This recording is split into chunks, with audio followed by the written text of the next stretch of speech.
So at about 10 o'clock today, there's going to be a House vote again for Kevin McCarthy. He's lost 12 times.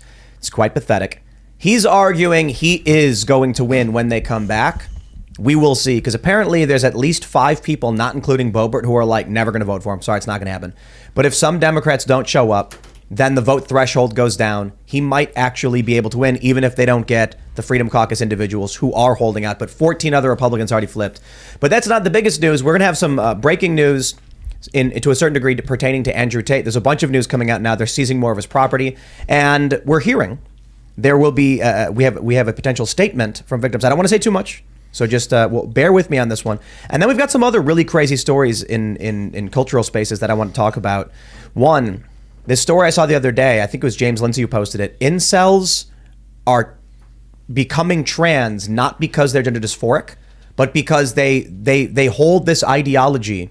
And I don't know to what degree all of them feel this way, but apparently there are some guys that think women have it so much better, and they're small, effeminate men, that they're better off transitioning for social benefits, even though they're not really gender dysphoric or anything like that. It's a really interesting story. And then we'll talk about, what was it, Ashley Babbitt's mom got arrested? Is that what happened? Yep, outside, Marjorie right. Taylor Greene's yelling about it. Yep. So we'll get into all that stuff, plus more. Before we get started, my friends, head over to timcast.com. Become a member by clicking that Join Us button, and you'll get access to a massive library of members-only uncensored segments from this show. As I mentioned, not family-friendly, good fun. And you'll be generally supporting our work. As we enter this new year, we had a lot of big projects planned. The coffee shop's going to be really fun. We're going to be launching a new skateboarding show and just generally building culture, as well as trying to expand, or I should say, working to expand our news offerings. So with the new studio launching, we're going to be playing around with like a morning show format. I don't know if the live format in the mornings is gonna persist. What may actually happen is just working in the morning and doing more shorter segments or something. I'm playing around with it. We'll see how it works. But the idea is to produce more, do more work, while freeing up more time in the middle of the day to do the cultural stuff we want to expand. So with that being said, smash that like button, subscribe to this channel, share the show with your friends. Joining us today to talk about this and more is Eliza Bleu. Hi. Who are you? My name is Eliza. I'm a survivor advocate for those affected by human trafficking, and I am also a survivor of human trafficking. Right on. Yeah. So thank you for having me back, by the way. Absolutely. Excited to be here. You've been on before. Yes. So 2 years ago this month, actually. Oh, cool. Right on. Yeah. Well, we have a lot to talk about. Yes. And I want to save it because we got some big news. So thanks for hanging out. We also got Luke chilling. Hey guys, my name's Luke Radowski of wearechange.org, and I just wanted to remind everyone that if you need violence to enforce your ideas are worthless. That's exactly what it says on my shirt, and I think the last 2 to 3 years definitely proved that. If you agree with this larger message, get the shirt on thebestpoliticalshirts.com. That's the way you could support me for being here, because you do. That's why I'm here. Thank you again so much for having me. And Ian is not here today. No, Sorry, Ian, we guys. peeing. Sorry. I love Ian. Thank you for letting me keep the seat warm, but I'm Shane Cashman, and happy to be here. And I write for Timcast.com. I'm the author of Tales from the Inverted World. Done a few profiles recently on Kanye West and Carrie Lake's election trial. And thank you guys for supporting me and saying some nice words. And we got that Brunson trial that everyone's really excited about, where people think the Supreme Court will kick Joe Biden out of office, which is just, it's not going to happen. But we'll definitely talk about that too. And we can talk about the Carrie Lake stuff, because that article you wrote, the profile, was actually really, really great. So Thank you. Thanks for being here. And then Serge is here, of course. Yo, what's up? Serge.com, pushing buttons as always. Let's get rolling. Well, let's jump into this first story. And for this first story, we're not throwing it to a website. I'm going to throw it to Eliza. Yeah. Apparently, you've got something to say. Yes, I do. So before I say what I'm about to say, I just want to let everyone know that I serve these survivors, speaking here as their survivor advocate. And to anyone that needs more information, I will be giving information at the end of this. So if survivors need to step forward, and as always, anytime I'm on a show, just know that you can reach out to the Human Trafficking Hotline at any time. I can also give that number throughout this stream as well. So let's get it going. Tonight I might use the word allegedly at certain points. This has been advised by legal. Not because I don't believe the survivors that I serve, but it's the legal way to do it. So let's get it going. This is an official press release. These are not my words. This is a survivor. As a survivor of the Tate brothers, I understand how difficult it can be to come forward and speak out about what happened to you. But when social media gives us a glimpse into the extreme harm that others cause, I feel obligated to step forward and speak out against it. If these words can prevent one woman from being an alleged victim of Andrew and Tristan Tate, it justifies the risk that I'm taking. It can be scary, overwhelming, and you may feel like you don't have anyone to turn to. If you or someone you know is a survivor, know that you are not alone and that there is help available. By coming forward together, we may be able to find justice for ourselves and prevent these perpetrators from hurting anyone else. It is a brave and important step towards healing and finding closure. I know it can be hard to take this first step, but I promise you that there are resources and people ready and available to help you through this process. Don't let fear or shame keep you from speaking out. Let this be a reminder that you deserve to be heard, to feel safe and supported. You have the absolute right to seek justice. This is a moment and an opportunity for any victim of these alleged perpetrators to stand up, and together we can recognize vulnerability as power, see the strength in numbers, and shine light on strength of every single survivor. Signed, an anonymous survivor. The second statement. This will be Survivor 2. For women who have been victimized, we didn't know the game that was being played to hurt us. We didn't know a game was being played at all. It's only after it happens and you lose that you know, whether the lover boy method or some other way.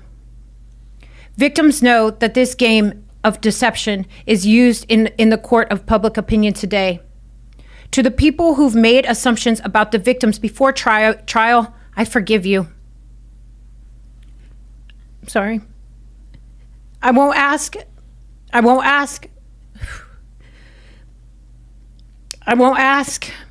those people to change their opinion for our sake. I would just ask them to consider one thing. What if you're wrong? Is it possible?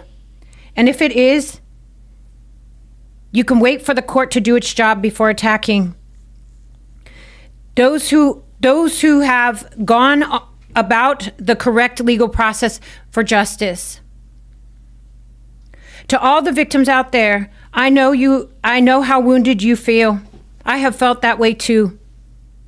I love each and every one of you for being brave enough to move forward despite those feelings. You are loved, and know how strong you and many know how strong you have been. Signed, anonymous survivor.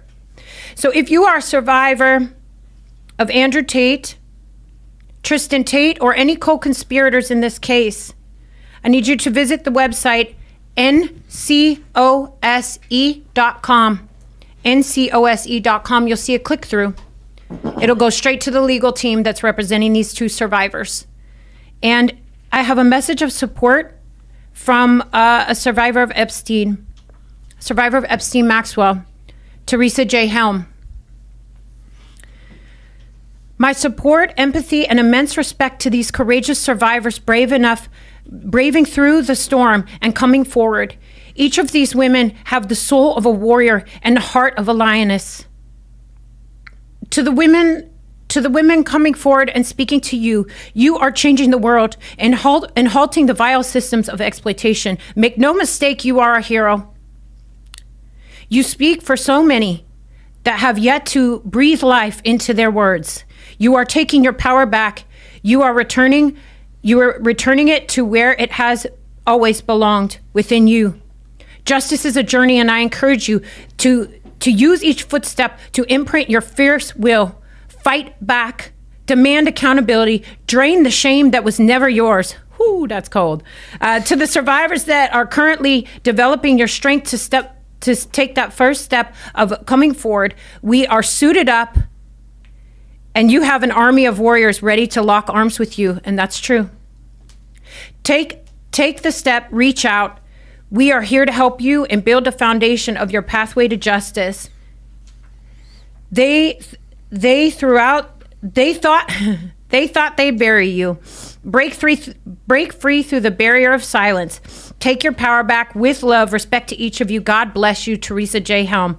Teresa J. Helm is now working full-time at Nicosi, and Nicosi Law will be representing the survivors, the American survivors and Western survivors in the Andrew Tate case. What do we know about what Andrew Tate was doing?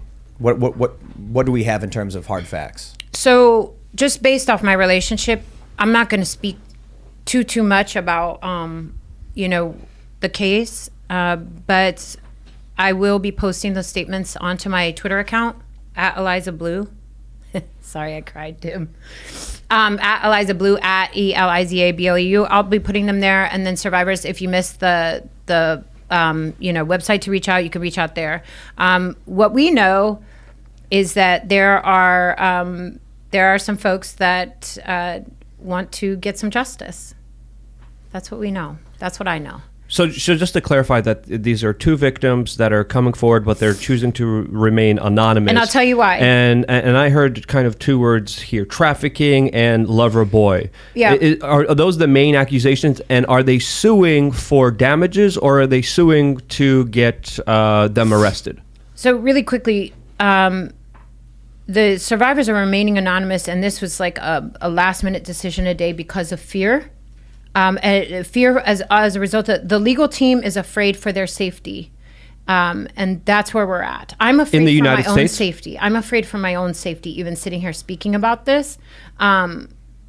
So that's where we're at with it. So we need to make sure before those survivors step forward, if and when they choose, because it's always up to the survivor. You can be a part of a lawsuit and be a Jane or John Doe, right? But if and when these survivors decide to step forward, we need to make sure that they are safe. And this goes to any survivor out there that's listening. If you decide to step forward in this case, either as a Jane Doe or whatever. But so this is a monetary lawsuit then? If they're remaining anonymous, it's not going to be a criminal proceeding. In the United States, at least. We'll see where it goes. I mean, it depends on whomever steps forward. You get what I'm saying? Yeah. But I mean, if this goes to a lawsuit, then it's a civil case where they can remain anonymous. If they can't remain anonymous, and if it's a choice between life or death, then we will not have them step forward. If it's not, it's always up to the survivor. Now, you said you're not comfortable speaking about the evidence here. Can you say that you did see? Did you see any evidence yourself? If you can't tell us about that, I'm not going to speak about. And that. are you confident, or like, from what your information that you're getting, is this a solid case from your experience working in this kind of particular field? Because I know there's still a lot of things up in the air. We still don't know a lot, but from your kind of understanding of how all this works, how do you see this case kind of? I believe the forward? survivors that I serve. And I'll leave that there. Do you trust the justice system if it goes forward? It's the system that we have. Yeah. So it doesn't really matter whether or not I trust it. It's the system that we have. Does this attempt to have like a good Of course, I have my rate? own opinion on everything. Right. But I do everything legally and lawfully. Yep. And that's how we'll do it. I wish that there was a different system, but I can't live constantly in utopia. I have to take action today. The main challenge I have, first, I want to stress, there's a lot of people defending Andrew Tate, and by all means, I have not watched everything he's ever put out, but I have seen a portion of many different podcasts people have sent me. I don't take those with a lot of weight because out of context statements don't sway me. Seeing a 30-second or even a 4-minute clip of Andrew Tate talking about something, I'll be like, okay, I'll consider that he said that. I'll have heard that he said that. But without listening to the full hour, I don't like people being like, I'll give you an example. I've had people come to me and they're like, did you hear what Dave Rubin said? And I'll be like, what did Dave Rubin say? And they'll be like, he said this thing. And then I'll be like, how do you know he said that? Someone posted a clip on Twitter. And I'll be like, come on, bro. They post clips of me out of context all the time. I don't know if I believe it. That being said, Andrew Tate tells this story frequently about how he had a bunch of women who loved him, and he said, I'm broke, come here, we're gonna make money, and that he started a cam business. So there's a few questions. The first thing I'll say is, I understand why people are skeptical. We've not actually seen any evidence from Romania other than accusations, and to be honest, even the statements that you have so far didn't actually assert anything. It's just people saying they were survivors and they're looking for more people to come forward. Sure. So I mean, that's the first step, I suppose. But for the time being, that's why the lawyers probably say allegedly, because we've not heard anything other than he convinced women to go and work for him, and that it was exploitation and illegitimate, that he was a lover boy, that he was telling them how much he loved him, come out, and then actually was just putting him into these situations. So those accusations are there. I guess people are saying outside of, I will say this, these anonymous statements, but also Vice put out a video that allegedly comes from witnesses. We have circumstantial evidence. The other thing I'll add to it is, I can also understand why people are skeptical on this, because we've not gotten any accountability from Epstein, despite the fact that guy got arrested, Maxwell was convicted. We know there were people flying on his plane. We know some of the people who were on his island. Some of these names have been released, and there's been literally nothing done on it. But then Andrew Tate gets raided, so people are asking questions. Is it that Andrew Tate gained power in a way that was outside of the Epstein, group, and thus he's not protected? I'm releasing my own statement later tonight. Might clear a little bit of that up. Yeah. My statement's a little different. My statements come straight at the throat, but it's a little long to read on your show, to be honest. But Andrew Tate didn't donate to Democrats. Is that why he gets arrested? So I think there's a lot of people who are just like, we don't believe it, because if they really cared about trafficking, they would have gone after this whole list. I mean, Luke named off a ton of people already who were implicated that they never went after. So this is why people are just like, I don't buy it. Andrew, I'm not saying I know. I don't know anything about Andrew Tate. Only a little bit. Right. But I can certainly understand why people are skeptical if you get a guy who comes out and tells people to break free from the machine, get away from the matrix, be masculine, and then they ban him from every platform, then arrest him. He's never said he doesn't say anything that Luke doesn't say. Seriously, literally, it's not like he's reinventing the wheel. And I don't want to get too much into his, I have no opinion on him, and I'm going to let the court decide. I really will. And I'll go with that, whatever. But I mean, literally, it's not like he's coming out and saying anything that's super groundbreaking, or, he's not Julian Assange. Right. You know what I mean? He's not Edward Snowden. You know what I mean?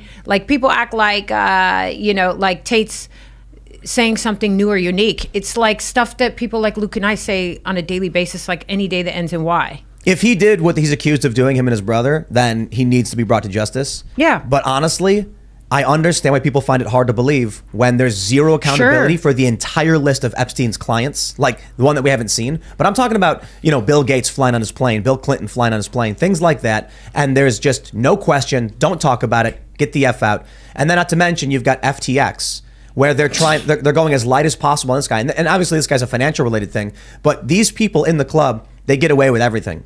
So it very well may be that Andrew Tate did bad stuff, but he ain't in the club. And he's been speaking out against the club, so he's not protected. Yeah. As we know, for many decades now, the federal government has been aiding and protecting some of the worst, atrocious, horrible behaviors. They've been working with big tech social media that also has been aiding and abetting it to the point where there's even victims coming forward and saying, hey, there's these photos, there's these videos of me being an underage child being hurt and abused here. Twitter looking at that, listening to the victim, still deciding, you know what, this doesn't violate our terms and policies. This is what happened here in the United States. Your tax dollars as an American went to aiding and protecting an international trafficking operation. We're off of the coast in the Virgin Islands in the United States. They literally had an island that they flew in powerful people and they procured small children to them. So obviously, this is a very important issue here. This is an issue that we can't forget. This is an issue that we need to fight for, since everything that usually happens in our mainline political system is protecting these individuals, and very rarely do we get any justice here. Now, when it comes to this particular case, I know you don't feel comfortable talking about some of the accusations or some of the evidence here, so I'm just trying to frame some questions so we get a kind of bigger understanding here. If I could ask, did you know these victims beforehand? Did they come to the law firm? Can you tell us a little bit about your background with them, and did you talk to them? And from 0 to 100, how much do you trust them? I don't want to give away. It's really hard for me right now, Luke. This is a little different than the John Doe 1, John Doe 2 Twitter lawsuit. I mean, once things are filed, then I have green light to go. Right now, I'm in limbo as a survivor advocate. I've been serving one of the survivors since this past summer. So I've been serving this individual on a frequent basis as their survivor advocate, giving direct service. Anyone that knows what a victim's advocate is, or as a survivor advocate. So I've been working with this individual for quite some time. The other survivor is more recent. That's all I'm going to say about that right now. Just to not, I don't want to break any of their. I have to be very mindful of what I say because I don't want to give away any of their identities. But from your experience, you 100% believe them. I believe every survivor that I serve. But I also do my part in explaining due diligence. I do my due diligence and explaining due process. Yeah, because some people are going to, take that question and are saying, well, if you believe everyone, how do we know if someone's not, using this situation for their own personal benefit? And I could see that. Well, number one, they don't get any money from me. And they don't get, as you can see, they're not even coming out their full name yet. By the way, these two survivors probably will. We just need to make sure that they're safe. You have to understand, we didn't necessarily know that the Romanian law enforcement was going to move ahead with what they did right then. So it's putting the other survivors that have been building their case globally for a while. We're all in like hyper mode, trying to not catch up, but sort of catch up. And I want to kind of, sorry, go ahead. Why do you call them survivors? Why is that the terminology? Because I'm a survivor advocate. No, but like, what does survivor mean? Survivor of abuse or trauma. Does that mean that there's a high propensity, like the end result of the trauma or abuse is to kill them? That's a really good point, Tim. I believe that anytime someone faces trauma in this way, sexual assault, domestic violence, human trafficking, that there is a high potential, especially in children, of their life to end right then and there. You never know how violent it's going to get. And it's funny. I think sometimes people think I'm like kind of a nut job because I'm so grateful to be alive all the time. I don't think they understand what I've fully been through. Anyone that's survived that type of trauma is very grateful to be alive because sometimes I think about the times I could have died and I'm shocked that I didn't. So yes, they survived. They have survived the trauma. In legal terms, you say victim. Right. I think a lot of people take issue with the term survivor because survivor is like, you survived a building collapse, you survived a murder attempt, or you survived war. Yeah. And survive means to live, like I suppose I would define it as living through something which may have taken your life. You survived. You're a survivor of a shipwreck. So I guess the question is, and I'm not saying it's not true, for a lot of these women, I could imagine that they do end up dead, especially when it comes to the more serious international trafficking. Yeah. They get forced onto drugs, onto opiates because it'll make them more manageable, and then many of them do die from this. My concern is, I wouldn't say based on the accusations on the Andrew Tate thing, it's probably iffy. I think the issue is a lot of leftists, a lot of woke people will call themselves survivors when it's like someone said nasty things to them or like they got into a fight in the street. You know what I mean? I don't like the word victim per se, though, because victim means you're staying there.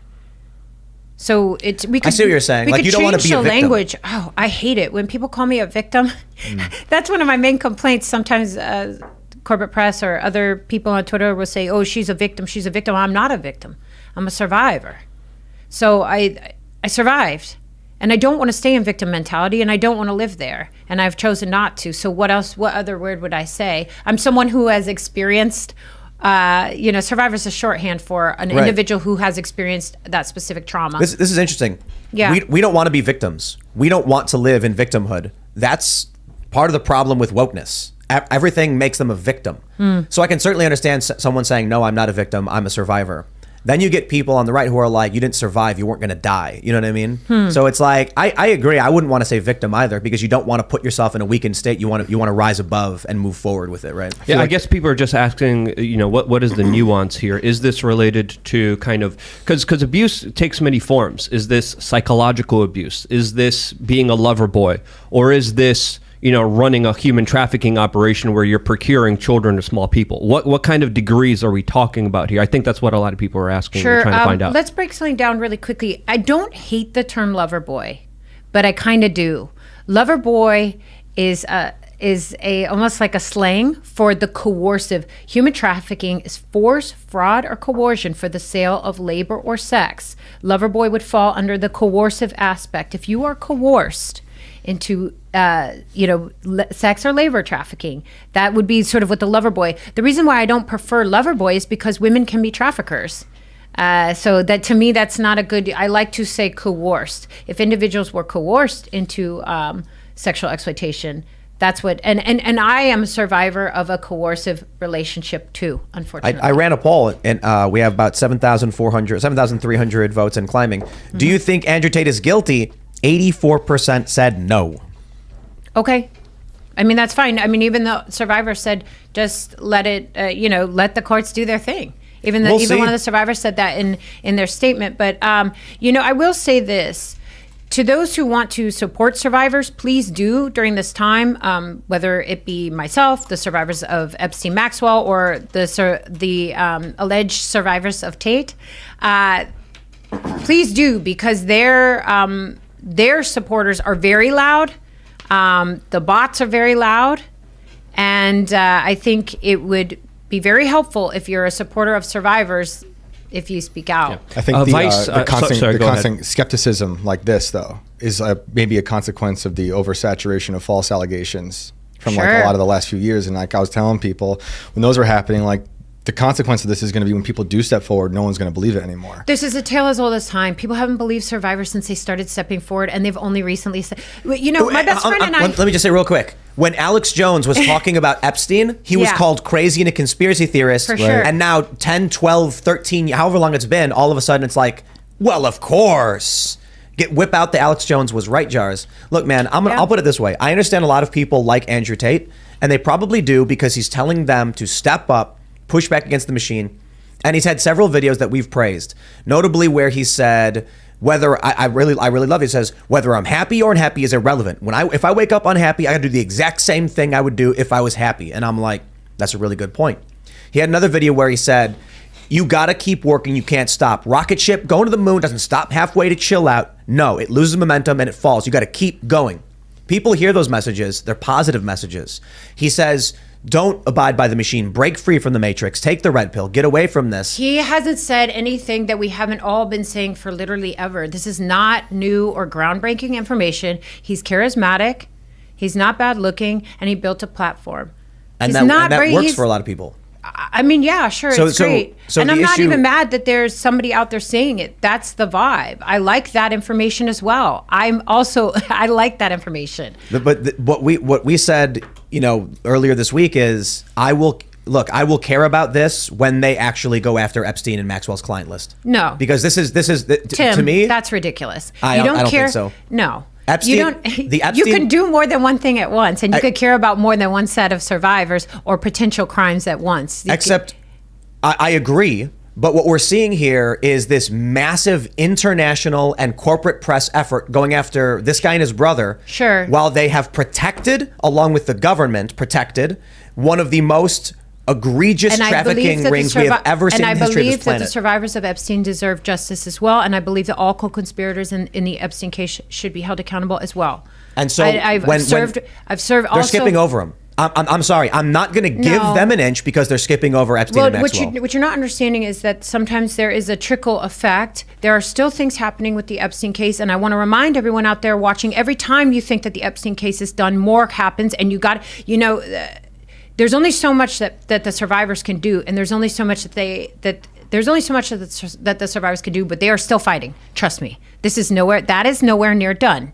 You can't equate one case for another case. They're two totally different cases. So let's hopefully push for justice with the Epstein-Maxwell case, and that all co-conspirators are held accountable. But also, you can care about another case and hope that if justice needs to be received, If we could get a little bit of clarification here, I also want to talk about the Vice piece a little bit here, but we know what was happening with Epstein to a certain level, which was really, really bad. Yeah. Outside of the legal perspective, what do you think was happening here with the Tate brothers? What do you think they were doing? How were they running their operation? What was really going on here from your perspective? I'm not going to speak about that. Okay. I'm sorry. I'm very No. limited. I know. Just so people understand the level of like, hey, what Epstein was doing was extremely horrible and bad, right? I will say taking this. small children that were like 9 years old and then bringing them onto islands to have other powerful people fly in, do whatever they want. That's really bad. So how bad, from your perspective? I know you don't have to answer it, but how bad is that related to Tate? Abuse isn't like a because every human's different. Abuse can affect an individual differently. So it's not like there's a word I want to use right now, but I know I just want to keep the show clean. Like, it's not a tit for tat game when it comes to abuse. It's not like one abuse is worse than one abuse. I've met survivors who were sexually assaulted one time, and it's harder on them. That one abuse is harder on them than survivors who have been sexually abused, locked up, chained for a very long time. It doesn't. So we don't play a tit for tat game when it comes to abuse. If you're abused, you're abused. So why don't we just we'll let everything happen the way it's supposed to, legally and lawfully, and I'm asking, and I get what you're saying, Tim, but there's a reason. I'm not part of the machine. I'm not part of the machine. I don't even work for Nkosi, who's representing the case. I'm not part of the machine. So if I'm sitting here saying I'm serving two of the survivors, in fact, I've broken bread with some of the people that are really super cool with Tate. So I'm not part of the machine. So I guess the real question is, are folks going to believe like, okay, Liza's part of this big conspiracy also? I'm not part of the corporate press. In fact, quick reminder to everyone at home, I just went through my dregs where I've been getting dragged by the corporate press left and right. Before we move on to the next story, I wanted to talk about this Vice report that just also recently came out, because they detailed how 7 years ago he was also accused of sexual assault and physical abuse in the United Kingdom. But from that case, the UK authorities actually declined to prosecute him, and Tate released a statement about this, specifically through his lawyer while in Romanian custody, saying specifically that the individuals accusing him were trying to go after money, saying, quote, "The police understood after the investigation that I am innocent, and the police found messages from the girls' phones where they were talking between themselves and planning to lie about me," end quote. That's what Andrew Tate said, according to the response of this Vice report that specifically detailed how he punched one girl in the arm and allegedly forced himself on another girl in a shower from one of the girls who was seeing it. The woman also decided to remain anonymous here, but this Vice report is, of course, something that everyone is talking about and saying this is not the first time he's being accused of something like this as well. Did you see Yes. that Vice report? I did. And actually, if the survivors out there are listening that step forward in that, I appreciate your bravery, and hopefully, I hope you get some justice as well. If it's, I really appreciate your bravery. And actually, I want to say something else. I'm sorry for the way that the internet dragged you. And I've been there and it sucks, and keep going. Keep going. And actually reach out to Nkosi Law as well, because we can connect you with some of the survivors. I want to jump to this story here, which it's in line with this. It's from NBC News. They wrote on Musk's Twitter, users looking to sell and trade child abuse material are still easily found. A review conducted by NBC News found dozens of accounts and hundreds of tweets claiming to sell child sexual abuse material. I got to stop right there and just say this. Elon Musk takes over Twitter and immediately goes to task of cleaning this stuff up. For years, Twitter allowed and protected not only groomers, but active abusers of children. I'd like to point out that James Lindsay and James Lindsay got a permanent suspension for calling out actual grooming. I had 2 tweets removed because there was an image of an adult human male showing children graphic images. And I said, they are grooming your kids. And Twitter locked my account. And actually, it's right here. Look at this. The prop we have from the Jack Posobiec gag says, Twitter suspends Tim Pool for calling out groomers. Tim goes off. Now, Elon Musk comes in and almost immediately cleans up a good majority of this. All of a sudden, now the corporate press is like, on Elon Musk's Twitter. Where was any of this reporting when this was going on under the nose of Jack Dorsey and Vijay Gadde? Conspiracy theory. They didn't write this stuff back then. And this is why I think I do want to stay focused on now as we get into the Twitter story, but I am not surprised that people hear the Tate story and they say, I don't trust it. And then because you have the active protection from the press, from the legal department, from international authorities defending this stuff on Twitter, protecting the Epstein client list and things like that. This is why people are just like, I don't believe it. When they know what you don't like, the corporate press, they go after you with the same things that you don't like. Like when they went after Matt Walsh saying he was a groomer. And James Lindsay. And Lindsay too, James Lindsay went to a conference where he spoke I think he spoke at the same conference as Nikki Klein. Nikki Klein, I'm pretty sure she was a member of Nixium, right? I believe so, yeah.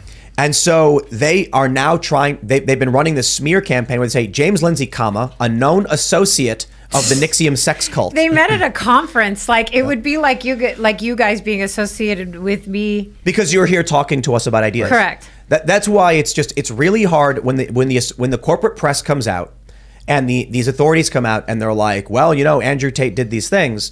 People's immediate reaction is BS. If he was actually doing this and you cared, you'd have gone after the client list. And if you actually cared, you would have gone after the people on Twitter. The difference there is that James Lindsay's not saying that he does these things where Tate does. Well, so James Lindsay is there's saying, videos of Tate saying he had women who loved him, working for him, producing these videos. It was on his website. Yeah. So, I mean, that's the difference. James Lindsay's like, oh, let's talk about cultural Marxism. Right. So that's not his brand. Right. I'm just saying that NBC News right now is trying to accuse Musk of what Jack Dorsey's Twitter was doing. And 100%. Not even a question. And Elon Musk is trying to shut it down. Yeah. Well, number one, Musk inherited a crime scene. He inherited a decades old problem. And I used decade as sort of a benchmark. I'm sure I could go back further, but that was when the first piece in The Guardian that I've been able to find, there could be others out there, talking about the child sexual abuse material problem on Twitter, was a decade ago.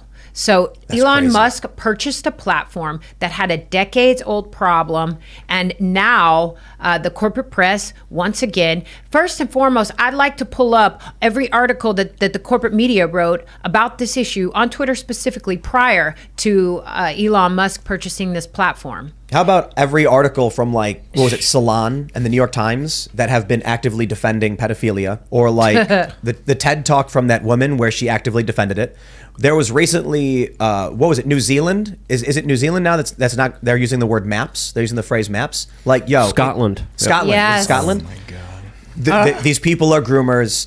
It is obvious what they're doing and why they're doing it, and they're using this now against Elon Musk because accuse your enemy of what you do. They're projecting. Yeah, we saw the cultural landscape. We saw the groundwork being laid for this larger kind of grooming activity for a very long time, and it's so insidious. It's so dishonest. It's so insane that there's corporate media outlets literally calling for excusing a lot of this behavior by calling it minor attracted persons. A police department in Scotland used that against a known pedophile. So seeing this, and also seeing individuals like Yoel Roth, the former head of trust and safety at Twitter, who literally wrote a thesis supporting children using Grindr. And now finally the corporate media has a problem with this kind of behavior because Elon Musk is in charge of Twitter. That's bullcrap. They were aiding and abetting it for such a long time, and this goes along with I don't know. Let me know what you think, but this goes along towards a larger agenda trying to normalize a lot of this sick behavior. I fully agree. That's exactly what I think it is. I wish I had better news for everyone. That's exactly what it is. No, I'm serious, because if they can make the world so sick and depraved, what have we become as a society? We won't fight back. If we won't fight for children, we definitely won't fight for our own freedom under tyranny. I was talking to James Lindsay at Turning Point USA, and then we went up on stage, and James brought this up. It starts with Drag Queen Story Hour. And then when you come out and say drag is an adult, inherently sexualized performance, they go, no. These are just people in costumes reading books. It's like if they were just like a fairy princess. And you're like, no. Drag is effectively stripping and burlesque. Okay, it's like burlesque, and not appropriate for kids. But they're only reading books. Then they graduate to drag queen, all ages, all ages drag show. Now they're actually doing the burlesque, but it's a dance show with a costume change. Then you get San Antonio, sexual, and in Florida they did it too, bringing kids out, talking openly and overtly about sex, simulating sexual activities, because the whole process from start to finish was grooming. Yeah. Then you have social media promoting degenerate behavior, showing a lot of outrageous content, especially in people's user feeds, especially on Instagram, of some of the most borderline pornographic content that you could even imagine. And then you have, of course, porn that's readily available, free for everyone. As long as you have an internet connection, you could get to it. And a lot of children are getting it to it. And it's rewiring their brains in very negative ways, over-sexualizing them, making sure that they can never have a strong family unit. And when you break down the family unit, you have more people being victims. You have more people being picked off. You have more people being on their own and left in a more vulnerable situation. And I think, there's many layers to this, and we could keep compounding it and we could keep connecting the dots, but there's a lot of freaking dots. I know people with kids in elementary school who saw some text messages about these young kids talking about being like in polyamorous relationships. I mean, I guess my question actually, I'm in a room with men. How do men feel about the world headed in this direction? It's anti-human. But I guess at a certain point, I do kind of wonder when the men are going to do a thing. And I know that makes me not, feminist or whatever, and I'm not. I only am out here doing what I do because let me not get myself fully. I don't want to be doing this job. I don't want to be protecting women that are being abused. I want good men of the world to be protecting these women. But because there aren't enough out here, I have to be out here.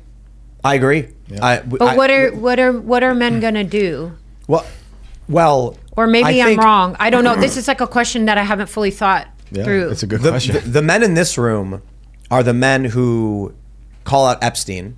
Okay. And Luke, of course, longer than I think the rest of us. Yeah, shout out to obviously. Luke. Oh, I for didn't know sure. about all your hard work before I came last time. I remember I didn't know. And now I know, and I appreciate that. It was furious seeing VH1 promote Epstein and everyone in the alternative media screaming about it. And it wasn't just Jones. It was a lot of other people, a lot of independent journalists, including also the Miami Herald. Shouts out to them. They were one of the few organizations out there, Mike Cernovich and the Daily Mail, surprisingly, one of the few organizations that first started to actually talk about this in a very serious way. But first, it was independent media before anyone else. And I just want to say, I was ragging on the Daily Mail earlier because they're obsessed with Meghan Markle and Prince, was it Harry or whatever?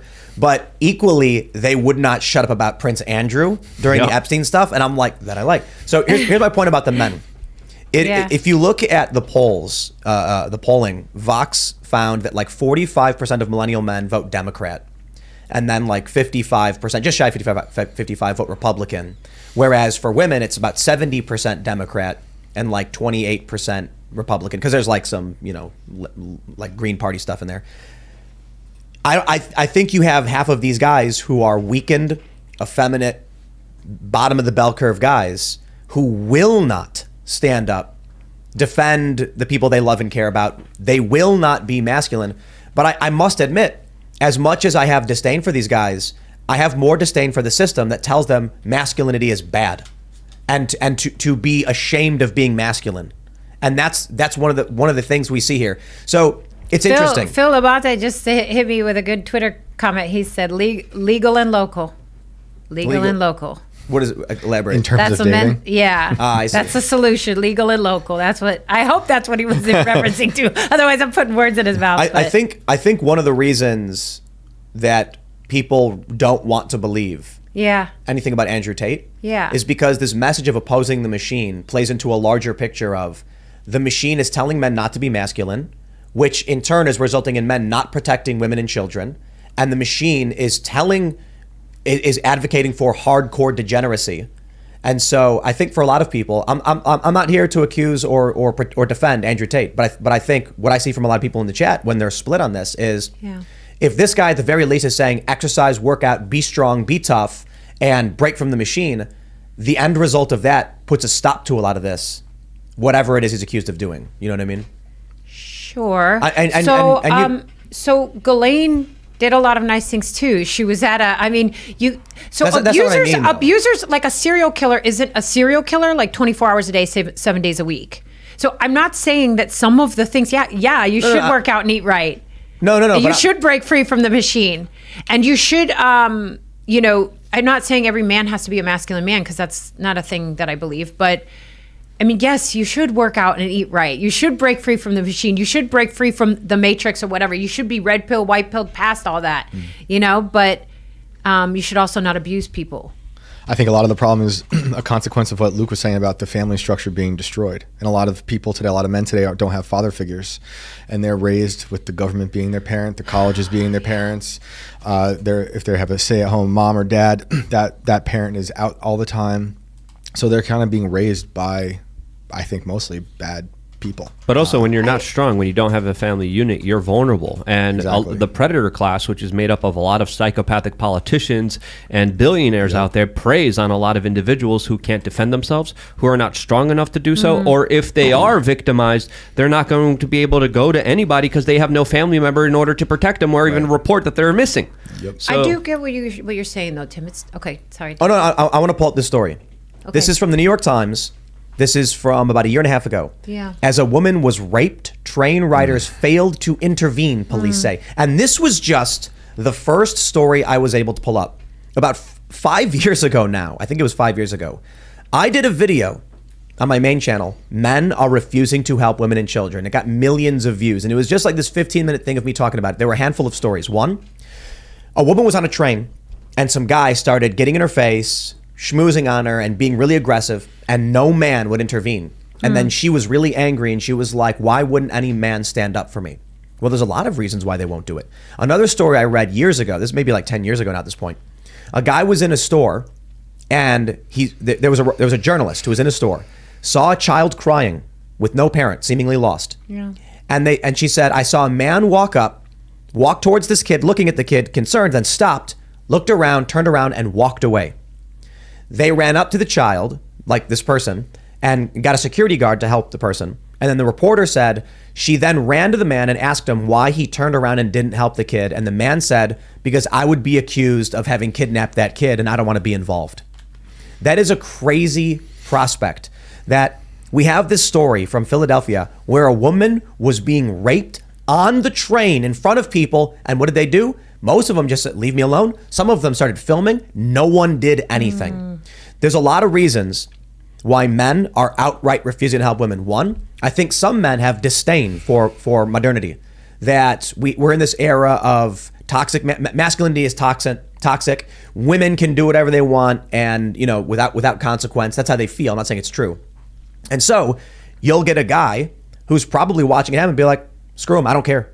Not my problem. Whereas there is an inverted, I was just watching The Imitation Game about Alan Turing. And it's such BS because he didn't crack Enigma. I was reading up on it. It was like some Polish guy actually who did, but he built the machine. But anyway, he's trying to recruit this woman, and she's like, it would be indecorous of me to come and work for His Majesty because it would be around men. And so then he's like, you can work and be in the women's dorms. And then he can't go to her place because he's a man. That's the alternative, right? A society where the men and women are separated. When the men are overprotective, you get that. When the men feel like they're not allowed to protect women and children, they'll be punished, imprisoned, or insulted for being masculine. You get the inverse. Is there a happy medium? Or what do you guys feel about this? I'll just say, like, someone super chatted, we're not allowed to protect women and children anymore, so why would we? And I'm like, what can I say to that? Yep. And your cops don't even protect you.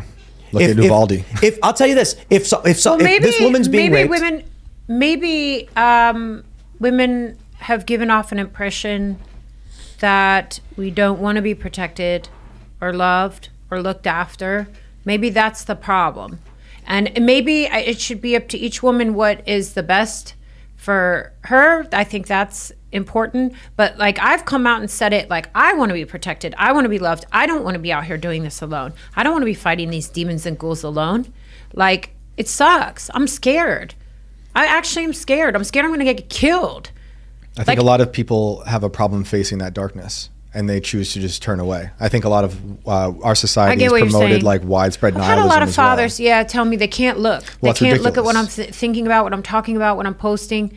But I don't want to. You struck something in me, Tim, and I don't want to forget it. I do understand why people are very skeptical of these stories.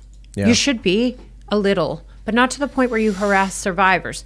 What can I do as a survivor, as a public survivor, and as an advocate to at least maybe convey the story better. I don't know what I can do to make people believe. People don't believe my story. they Evidence. Yeah. Just getting. But what evidence are survivors supposed to bring? Because it's like we bring evidence and it's always not enough. Well, so- it's never enough. It's like always something. Well, look at Amber Heard. Okay. She writes this op-ed where it's vague, and she has this narrative that Johnny Depp is the bad guy, and then the full story kind of comes out, and it's like, well, they're both kind of ish heads to each other, but she was definitely being abusive towards him. And so what happens is you have this long-standing, it's been out a decade or longer, believe all women. And our legal system's built upon innocent until proven guilty and the right to confront your accusers. Yes. So immediately people take issue with anonymous accusations without evidence. I mean, that's especially with Julian Assange being falsely accused. That pissed off a lot of people, especially the anti-war movement, because then they dropped it and it was fake to begin with, and they used it as an excuse to lock this guy up for a decade and prevent him from doing his work. Yeah, Assange was accused of rape. A lot of people don't know this. No, he wasn't even accused of rape. It was like it was. But that's what the corporate media ran with. Exactly. The corporate media Yeah. ran with Julian Assange, rapist. That was a huge story that, of course, allowed the general public to be like, yeah, he's guilty. Yeah, maybe he should be in jail. And then they put him up in solitary. And then you have to run away. If this story about the train in the New York Times, here's the problem. If a guy on that train grabbed the man who was raping that woman and stopped him, then he would probably get arrested and charged. Yeah, he would. Yeah. He would. But I think what's important is that we're having this conversation, right? And I actually I have It's a question like the for the start. audience. That's I got a question. If let's try and figure out how I can phrase this for you guys. Put a 1 in the chat if you would attack the rapist to stop him, knowing you would get locked up in jail, and put a 2 in chat if you would not want to risk your freedom and life for a random woman. Did that work? Did that make sense? Yeah, I think that's a good question, actually. I think the truly masculine, the real masculine, is a man saying, let them come. I'm not letting this man hurt this woman. That's in line with the come and take it. You will try to aggress upon me. You will try to infringe upon my rights, but I will stand firm on what I know to be true. But there's going to be a lot of people who are maybe more cynical. And I don't even mean this in a disrespectful way, because I can understand it, where they're like, dude, if they want to keep advocating for this and voting for it, if 70% of millennial women be voting for these policies, why would I go to jail for them when they asked for it? And I mean, like, ask for the policies, not obviously to be attacked. So one of my rules is that I'm not. So sometimes Yo, it's split in the chat. It's 1s and 2s. It's not. sometimes mixed. I want to. So it's difficult as a human to hear some of these stories, especially about children, and not want to seek vigilante justice. So I understand those who do, but I am of no use if I'm in prison or jail because I decided to go out on a freaking LARP and do things whatever way. But so it's like you're on a train and a guy grabs a woman and throws her down. Yeah. And he's on the train raping her. And there is people saying, like, if I intervene, not only will I get hurt, but I'll get arrested. I'm not doing it. That's crazy to me. It like maybe I'm wrong. I've never seen a sexual. I mean, I don't. Well, let me make sure I'm not. I don't think I've ever. I've never been in that situation, so it's really difficult to know what you would do. I mean, does this gentleman have a knife? Does he have a gun? Like, is he? I mean, what are we talking? This is why I'm an anarchist, because number one, You see how big he smiled when he said that? And Look, this is- I'm serious. I'm serious. This is an argument to be made here. It's not a perfect argument, but the police are slow to respond. Right? This happened in Philadelphia, where people can't defend themselves. If a woman was able to have a gun and be able to defend herself, these larger sexual assault crimes, these larger rapes, wouldn't be happening as much as they are happening, mainly because a lot of women are left defenseless. And the one way to have this equalizer is to allow people to be able to defend themselves, which is illegal in places like Pennsylvania, which is absolutely crazy. But again, there's been so many instances of police officers watching people getting stabbed, getting hurt, and just not doing anything, not responding. So I just want to add too, in terms of the chat and the super chats, the debate, the Yeah. people who disagree with you, but other people who are making other points, I'm really digging this.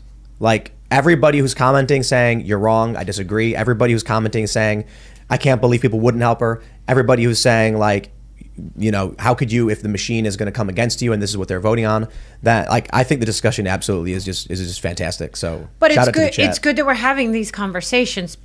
Talking about it is better than, and also one of the things that I love is when you think through these situations before you're actually in one, because these are all things that could happen to you in real life.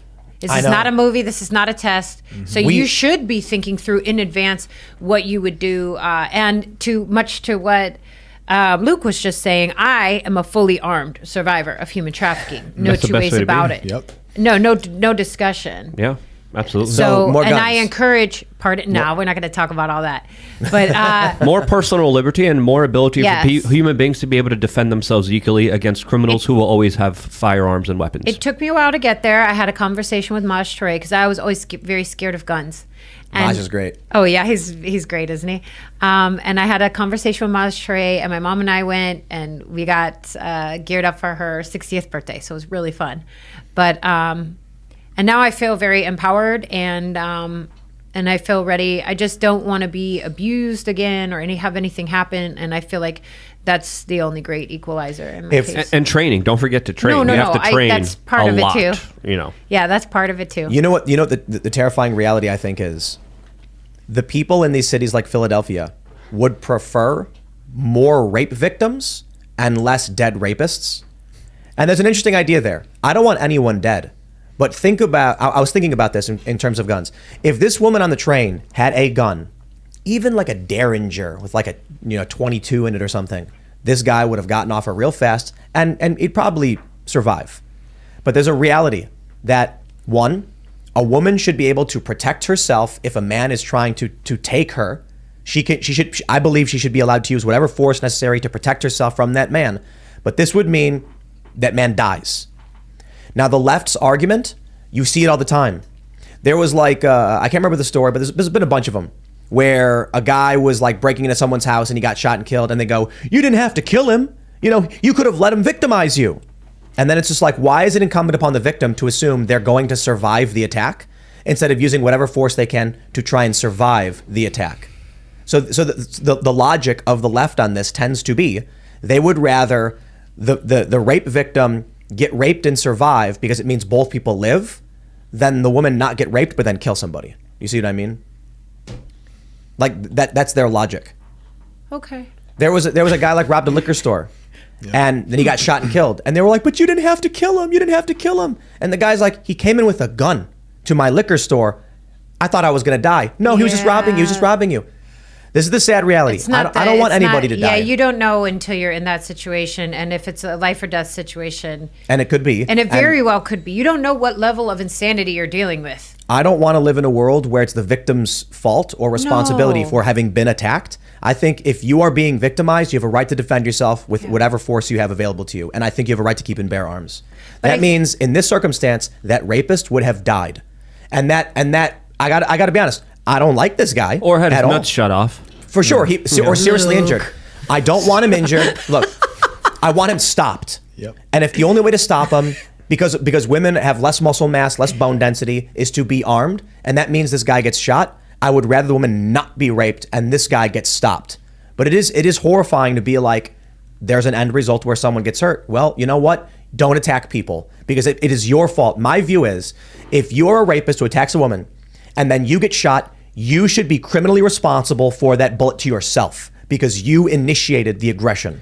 And with how incompetent police officers are, or lazy when it comes to prosecuting and actually getting actual justice here, that's going to be maybe one of the sure ways to actually get some kind of redemption here. If you are committing a crime and then someone dies in the process of that crime, you, the criminal, are responsible. So, for example, you and a friend, or let's say Guy A and Guy B rob a liquor store. Liquor store clerk shoots and kills Guy B. Guy A, in many states, will get charged for that. Like, there's other circumstances too. Probably a better way to describe it is, if you're in the act of committing a crime and a bystander has a heart attack and dies, they will charge you for, in many states. Interesting. My view of this, if you are so I don't care who the person is. If you are a criminal and you're attacking a woman or anybody, and then you get shot, you should get charged with aggravated assault with a deadly weapon, even though someone else shot you. You started it. It's your fault. Maybe that's a little aggressive, but I don't know if the law has actually stopped the crimes. I actually just kind of feel like if these cities allowed people to keep and bear arms, I think Philadelphia is not good, but Pennsylvania tends to be. Ain't nobody's going to attack a woman if they know she's strapped. Yeah, but they're promoting lawlessness with it would be nice to this. not have to be strapped. Yeah, but this that would be nice. I agree. But I know it's not utopia, and I can't live in I get it. I mean, there are evil people in the world, regardless of what happens or whatever laws put in place. You have to be prepared to defend yourself. And even 200 years ago, it was bears, wolves, coyotes. Yeah. There was always danger. But in Ancapistan, there always is things danger. will be a little different. I mean, there's nothing getting rid of danger. I mean, bad No. people will always not find a way evil to and have not guns. danger. I'm saying we'll deal with things differently. Did you ever see that video, Luke? We probably talked about it, where the guy's playing the game City States. Have you ever heard this, Shane? Yes, we talked about this So, many times, and it proves what I've been hold talking on. about for a very long Proves time. It's a video game. So It's real life, okay? It's a video game where you build a city-state, buildings, factories, apartments, housing, etc., and you set policies: more taxes, lower taxes, more authoritarian with police, less. And so this guy, I think you guys are going to know who he is because it's such a good video. He's like, I'm going to get rid of all government, no taxes, just let everything go crazy. It's going to be a crime-ridden hellhole. So eventually he's like, wait, what's happening? There were ski resorts everywhere. There was zero poverty. Everything was a skyscraper. Every citizen was super wealthy. And he's like, what's going on? How is this happening? There's like no government. Thank you. Can we try this experiment once? Yeah. I mean, and even when it was practiced somewhat, like in Singapore or in Hong Kong, especially with the larger financial ramifications of a laissez-faire kind of government, we had that. We had prosperity. We had so much people progressing and getting wealthy and getting rich and helping each other, and so much less poverty whenever the government doesn't intervene. And when they do, they're just acting like thugs. They're just acting like gangsters, getting a cut of their money, screwing everyone else over. And this is why I think the biggest enemy towards humanity is big government, and we should always try to be pushing against it as much as we Do you can. I think love that's Luke still so possible much. with like the population we have now, who is so like subservient? There's going to be a messy period where there's going to be a lot of people winning Darwin Awards, but maybe they deserve to win Darwin Awards, right? No, let's be real. I understand. Would you rather have people win Darwin Awards, or would you rather have the federal government use your tax dollars in order to send small children to private islands so people could go there and do something else? What's the lesser of two evils? Waging war, nuclear holocaust. We could get into it. Bioweapons. We could get into it. What's the lesser of two evils? What's going to lead to less harm? In my personal opinion, what I'm describing. I want to stress this again. Like, the people who are chatting, super chatting, arguing, and very defensive of Tate, the people who are, there's less, critical of him. I just got to say, I feel like this discussion is one of the best discussions we've had on a variety of issues, to be completely honest. Again, agreed with all of the people who are disagreeing and arguing in defense of or against. This feels substantive. No, I love the conversation. This is the thing that people don't realize about me. Regardless if it's good or bad, or if people are talking trash on me or talking about my story or whatever, I'm just happy we are having these conversations. We used to live in a time where a survivor, if they wanted to release a statement, would have to wait for the corporate press to care and then green light it for it to maybe be in the back of the New York Times. Now, I'm a survivor of human trafficking who served survivors, came up here on independent media, told you folks, and now it's out to many people, and we can all talk about it, but we're still talking about human trafficking, domestic violence, sex abuse, child sexual abuse material. We are talking about these things, and let me tell you, it makes predators big mad. Predators down bad and abusers down bad. And that's the way it should be. I think that before I was searching for this answer, where are the men? Well, maybe it's you gentlemen here giving me the platform to have the conversation so that we can keep the conversation going and other survivors don't feel alone. Maybe that is what men are doing, and maybe I wasn't seeing the full vision. Well, men should also be Elon protecting Musk, women in public as well. that's obviously not happening with these train stories, but this too, the conversations are important. I love it. Let me pull up the Thank story. This is a tweet from NPR highlighted by Libs of TikTok, who said that NPR is big mad that genderqueer is being banned. NPR wrote, in 2020, the book Genderqueer received multiple honors and was headed for a fourth printing. By spring of 2022, it topped the ALA's list of most challenged books. And you know why? It's I can't show it on YouTube. The NPR article doesn't show it. There are graphic sexual images in that book. Yep. And Amazon listed as 18 plus. Everybody knows we have it right here. Yeah, check it out. It's right there. It's Ian got it, and I can pull up the image. There's a few in here. I didn't. I don't. Have you ever? You know this one, right? Yes, of course, I know this one. I can't even. I know. That proves that we're in dystopian world. I am looking right now at. I can't even show it, but you guys mostly know, and this is the crazy thing because people need to see. They need to see. This book was being given to kids, and so this whole thing, this book, not only do I believe its intent is to groom children by exposing. Look, they say it's 18 plus on Amazon, but they are giving it to grade schools, and that's why it's being challenged. Introducing kids to kink. It is not reproduction. It is not sex ed. It is kink. It is kink advocacy. Because they're showing toys and prosthesis and things like that to children. This is part of grooming and radical gender theory, which is resulting in, as we were just talking about, men not protecting women. One, the attack on masculinity. Masculinity is a fantastic thing. And so is femininity. They are. It's yin yang. They are two pieces of this great puzzle of the world. They complement each other. But for some reason now, I mean, I assume, I know many people can just assume the reason. The narrative is that one side is extremely awful and bad no matter what. And so what you end up with is men who don't want to be masculine. They're being told to wear dresses. They're being told to be effeminate. And this results in men not standing up and protecting women. It results in women then being victimized. It results in women then advocating for a world and policy and law in which they have no protection from males. And so it's akin to gun law in this way. In the city of Chicago, you can't have guns. Like, you sort of can. It's very, very difficult. What happens? Rampant gun crime, people being shot left and right. But good, innocent, law-abiding people can't have guns. In terms of radical gender theory, it results in good, humbly masculine men being unable to stand up for what they believe in, to protect women and children and even other men. And it results in the most toxic and evil men exploiting and taking advantage of women with no hindrance. It's anti-future. I think I've heard Luke say this before, and I agree with him when he says like we're more in like a cultural revolution in terms of like Mao in the 60s with China. And when I see this stuff with what they're doing to children, I see it as like a way for them to destroy the future. Like Mao destroyed the past and a lot of Chinese culture, language, art, statues, stuff like that, to then recreate the future. And then by destroying the innocence of children, they are literally destroying the humans of the future. And that's like so scary to me. As I'm watching young kids who are inheriting nihilism from their parents who refuse to stand up to do anything against the bad stuff. And it's just like, well, you're screwed. Because how do you fix that? How do you fix nihilism in a 9-year-old? You know what? I view myself as a positive nihilist. Yeah. And there's negative nihilist. Let me explain.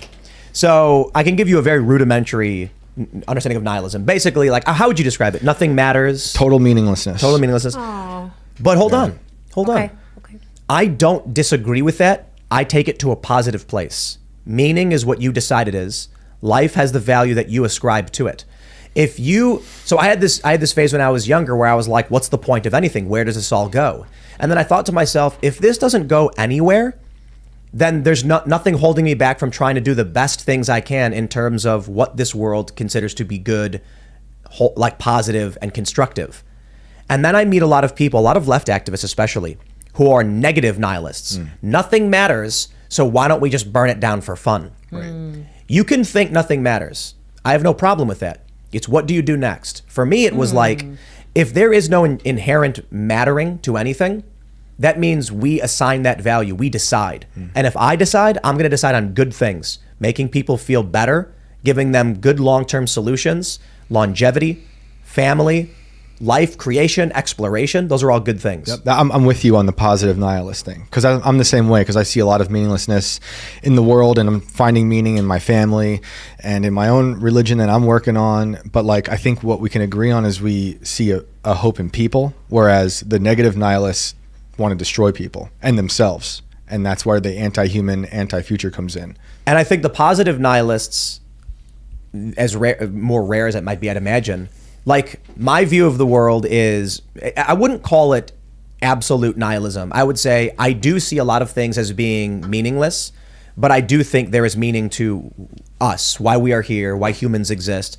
And so I would find myself more in agreement with a staunch conservative, like, you know, a Christian or religious person who genuinely believes in larger purpose and something bigger than themselves. I'm like halfway there. That's why I say I believe in God, but I'm not like religiously theistic or anything. If you are someone who believes there's no meaning, but that if that's the case, we should be the best people we can be because we made the meaning. Like if you don't think there's a God or morality and you think nothing matters, and then you decide from that, I want to make sure everybody lives the best they can because it's up to us to decide. I think that kind of person is going to be more aligned with people of faith and religion who are of a similar. Right. Not saying every religious person is a good person. Right. Oh yeah, of course not. Nope. I'm saying the good people I'm with you. of faith and the good people of positive impact will work together with smiles on their faces. And despite my nihilism, even it might be mostly positive, I believe in free will, and I think a lot of people who are negative nihilists are determinists who believe that there's no everything's set out for them, so there's no point to their life. And I know those people personally, and I argue with them on the ideas of free will and determinism. I think determinism is another anti-human idea. That means you're stuck in whatever path you're in, and there's no point. These people have no fight out of their negativity. It bums me out. Oh yeah, it's super Like I've sad. told this story, you know, at Occupy Wall Street, there was this prominent writer, and we had a conversation. Like they were nasty to me, and they were smack talking, and then when we talked in private, is this woman, and she was very much just like, oh, I don't care about anything. I'm a nihilist. It's just fun. And I was like, well, look, I agree with you that for a lot of people, like you look through life, you look at everything and you ask yourself, to what end? If I do this, then what? If I have kids, then what? If I build this, then what? What's the point? Why not do something else? And I was like, so I take from that the desire to build something positive that has a good result that grows. And she goes, yeah, but if it doesn't matter, then isn't it just fun to burn it all down? And I'm like, not really. People suffer from that. And if there are people who do have meaning in life and you're causing them pain is bad. But this was the mentality of these like Antifa types. Oh yeah. That's why they don't care to throw a brick through a window. It feels good, and who cares? It doesn't matter anyway, right? I'm into seeing the establishment burn. Like that's fine to return a type of power to the people. With what you say. No, I mean that wholeheartedly. Yeah. But like I. What do you say? Burn the simulation down? Well, yeah, because I don't believe the simulation like how Elon believes it, like In a zeros video and game? ones. I mean that they've put an organic organism simulation on top of our base reality, and that should go because it's stripping Luke. us of our free will. You say in a video game, but I just want to point out, like, Maybe we are in a video game. if it was possible, I've think if it about was that a lot. okay, look, if it was possible to set a fire to the code that is the universe, you know, we'd be in very serious trouble if someone could like, burning on the simulation is a figurative statement that just means like, you know, It depends how you view the simulation. Yeah. You know, maybe the Large Hadron Collider is a way to burn down a type of simulation. It'd be funny if the Large Hadron Collider is like, there's a bunch of global elites who genuinely believe we're in a simulation, and they're trying to like Zap manipulate it. code. Yeah. They're trying to like, I mean, that may be a way to Hey. view it. It's like the code of the universe. They're trying to manipulate Anything's it. possible. Could I you talked to ima- people who've opened up portal who said they've been with portals who bring in beasts through other dimensions. So I don't know. I've heard some crazy ayahuasca stories, Yeah, right. and how much of that is in their minds, and how much is like, is that really beyond the veil or whatever? Do you think there's a layer to a lot of this, a bigger kind of abuse stuff when it comes to the spiritual war that's happening out there? Because we know there's people like Brina Abrovimich that do spirit cooking. We know that there's a lot of rituals. We know that there's a lot of also individuals that believe in kind of a satanic order. Have you seen anything like this from your line of work, or have anything to kind of add to that? I have not. So I don't really, just by happenstance, it's not that I haven't tried or actively tried or not tried. I know individuals who have experienced abuse with some of that, but I haven't served any survivors specifically that have faced that type of abuse. I think the survivor that actually had the organization that saved my life, Eve's Angels, kind of delves into some of that. There's some survivors that I know, like Rose McGowan kind of comes from a darker childhood. We're friends. But It seems like okay, almost do every... I think it's evil? Yes. Do I think there's something like a deeper, dark? energetic, Yes, spiritual war to definitely. all of this? Of course. Which Of course. I think there is. I think Yes, there's I a think there plethora definitely of is. a lot of evidence. As I get older, things start to feel more like demonic Yes. and like holy or light. when I was younger, I genuinely was like, there's no such thing as good or evil. There's just people of different perspectives and views. And then I get older, I learn more, I travel more, I've been to other countries, and then I'm just like reading these stories, and I was like, these people are evil.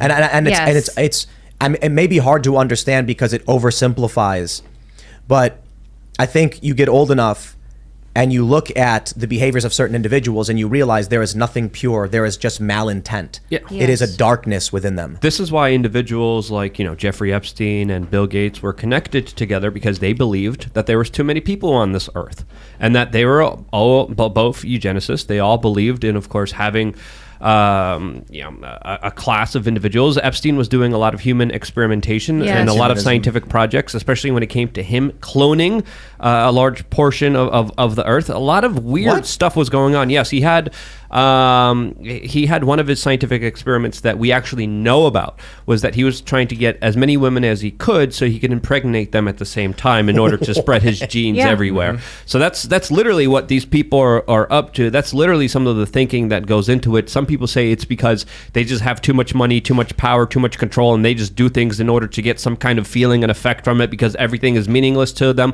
Or some people say that they've been overcome and taken over by larger spiritual demonic forces that they're acting on behests of, and they've been kind of hijacked by them, and they're kind of doing their bidding. So whatever you may believe on this particular topic, I think there's a reason that they do have a lot of these kind of ceremonies, a lot of these kind of larger actions, a lot of the times bragging about a lot of the stuff they do in plain sight.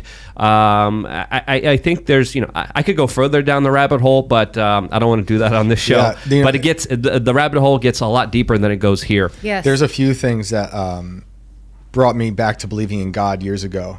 But one of those things was when the Epstein news broke. I was like, this is the most evil thing that I could imagine, like in my time, with the kids and stuff, that if there's something that evil, there must be a counter, a good, a balance to that, because in nature I see balance. I see, in the seasons alone. So that was like a big moment for me, when I remember it was like a beautiful day too. And it was just like, it became so dark when I really went down that rabbit hole and investigating that story. So I think that happened for a lot of people. I think it really, I think that story broke a lot of people. And I think that's why we sort of saw, and I understand why. I mean, it's devastating. It's horrific on a scale unimaginable. But I think that sort of breaking of the mind is sort of why a lot of folks went down a role of following, I don't want to get you in trouble, QAnon. Yeah. They went down that because their brain broke, and they were like, if that isn't true, if that happened, then what else is happening? Yeah. One of the things, and I know Luke will understand this, Epstein was really bad. The United States government will bomb millions of children and keep wars going, kill millions for a paycheck. So, I mean, this Epstein, absolutely horrible. Yeah. Many survivors globally, many that we will never know their names. Think about what our own government does as far as... I consider our government like a serial killer. Well, worse. On a massive scale. Right. And we fund it. Because I always think of Tuskegee, and stuff like that. Just we fund it. The thousands... It's sociopathic. We've burned. The thousands of survivors of the UN globally, at the hands of the UN... child exploitation, sexual exploitation, and we fund them 22%. Humans 27%, sorry. It seems like humans at scale become sociopathic. Yeah. I mean, look, the U.S. certainly is better than basically everything else we've seen throughout history. We've done tremendous in this country for advancing civil rights. Yes. Different groups.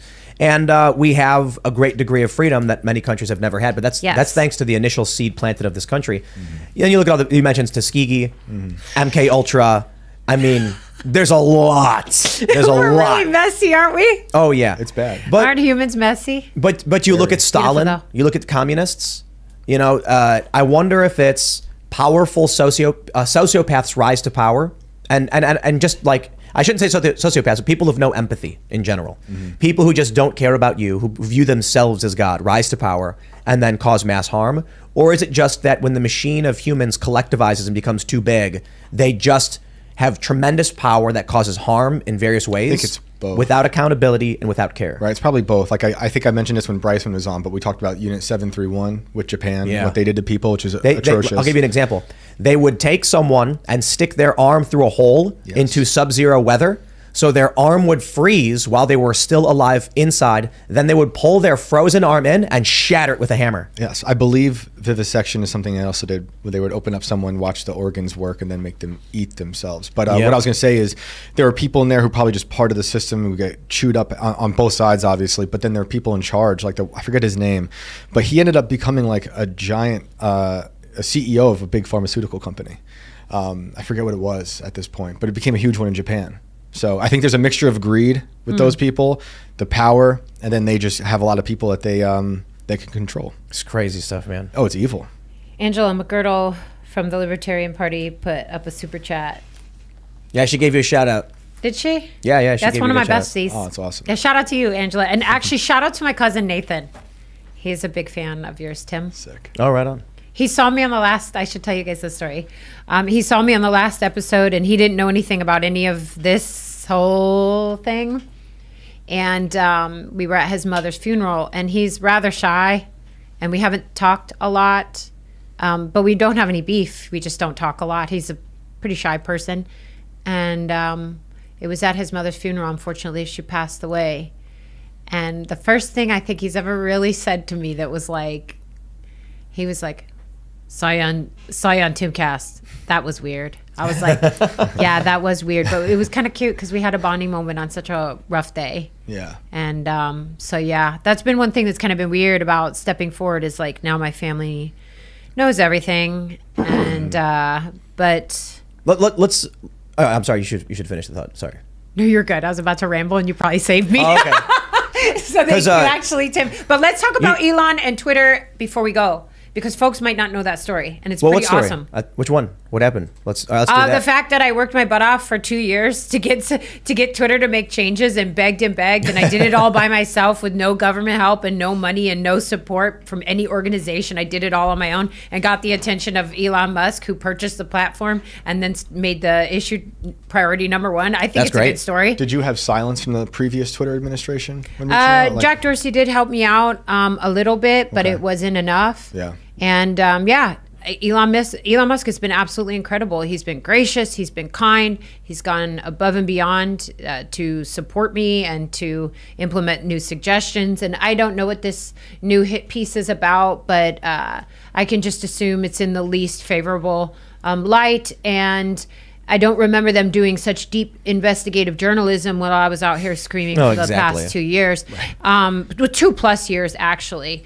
But it was really learning about the story of John Doe 1 and John Doe 2 that sort of set me on that crusade. And I'm so grateful to Elon Musk for even listening to me and starting to implement some changes. Yeah. So.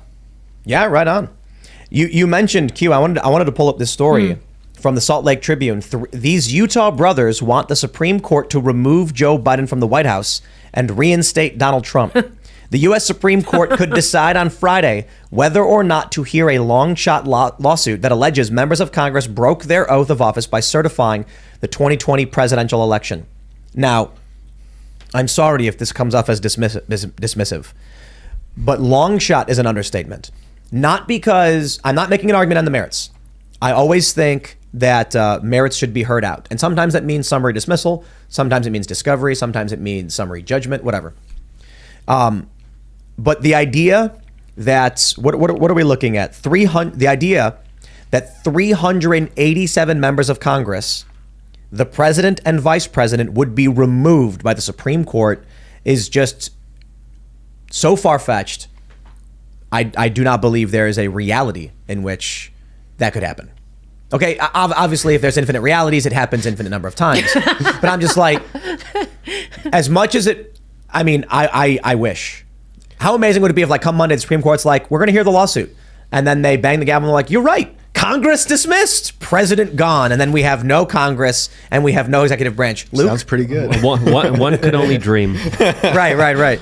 I think anything's possible. I don't know anymore. The last 5 years have proven to me that literally anything's possible. But this does seem like an evolution of a lot of the Q stuff where I had friends, I would go over their house and it'd be like, all these people have died, and I think they're in Guantanamo, and I'm like, I don't know about that, dude, but maybe. Well, I don't trust these news outlets. Like the Salt Lake Tribune says it's making accusations of fraud and all that stuff. Maybe I just don't believe them. Yeah. Because I think there is actual grounds for a lawsuit based on procedural elements of the 2020 election. That is to say, is universal mail-in voting constitutional? Some of these questions never got resolved in many states. Texas v. Pennsylvania never even got heard. I think it was Texas v. Pennsylvania was the major lawsuit.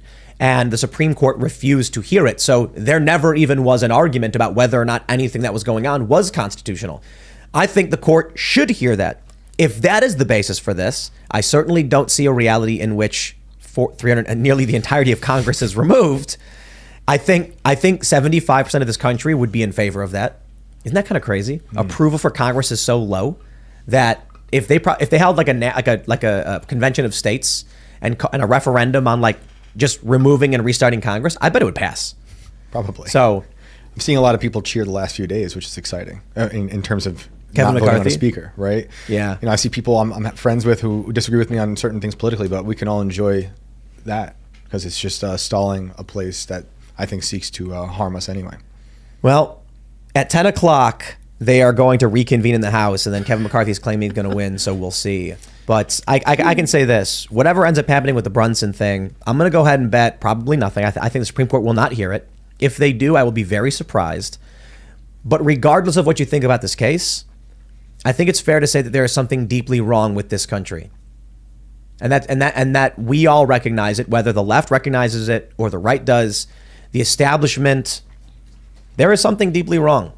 And what that solution is, you'd think would be a redress of grievances through a lawsuit. But it seems like none of these things ever have an impact. And the argument from the machine is always they're meritless. And it's just like, come on, man. You know, as you wrote about with the Carrie Lake stuff, the judge ruled against Carrie Lake. She's appealing. But there was evidence presented that needs to be accounted for. That is to say, why were the tabulators rejecting ballots? Because they were 19-inch images on 20-inch paper, so they couldn't go through. That creates a problem. And you can't just be like, oh, well, don't worry. They dropped it in a ballot box and it got counted later. And it's like, okay, so let's have a conversation about how at, what was it, 72 locations? Yeah. Someone changed the images on these printers. Yep. Like that. They just started talking about on the second day of trial. Exactly. And they denied it happened in the first day. Right. So if the end result is that there was one guy who went around going and pressing the buttons, lock him up. But they just ignore it. That's the problem. Yep. Even the courtroom couldn't run things technically, like proficiently. It's like if a small closed system like a courtroom couldn't even get like HDMI cables right, what makes you think all these elections are going on Wait, you safely? guys still have faith in government? Right. I don't. Luke and I checked out.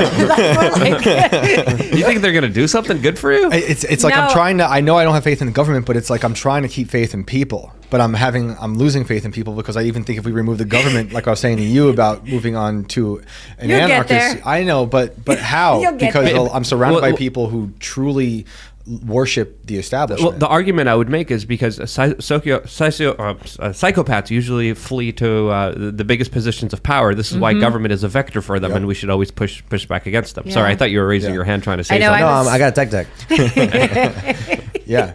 Practicing with I usually take with my left, so I'm using my right. I agree, but good yeah, tech. the other thing about that trial that was upsetting is like I was also kind of having flashbacks to the summer of the riots, because even if you have evidence, even if they show it in court, a whole country could look at it together and half of them could just not believe the evidence. Like even if it's a video showing these things not working, people would be like, nah, don't believe it. And it's like the problem isn't about the evidence, it's not about the system really, because now it's really about just how we view ourselves and the world. And that's where I'm like, my pessimist nihilism is starting to creep in, because we're not in a good place there. Totally. Same. I'm so white-pilled about the future. I'm so white-pilled. That's good, because I was going to ask you, like, you talk to a lot of survivors. Yeah. How do you keep hope in when you hear all these like dark stories? So there's evil and there's darkness in the world, but there's also a lot of good in the world.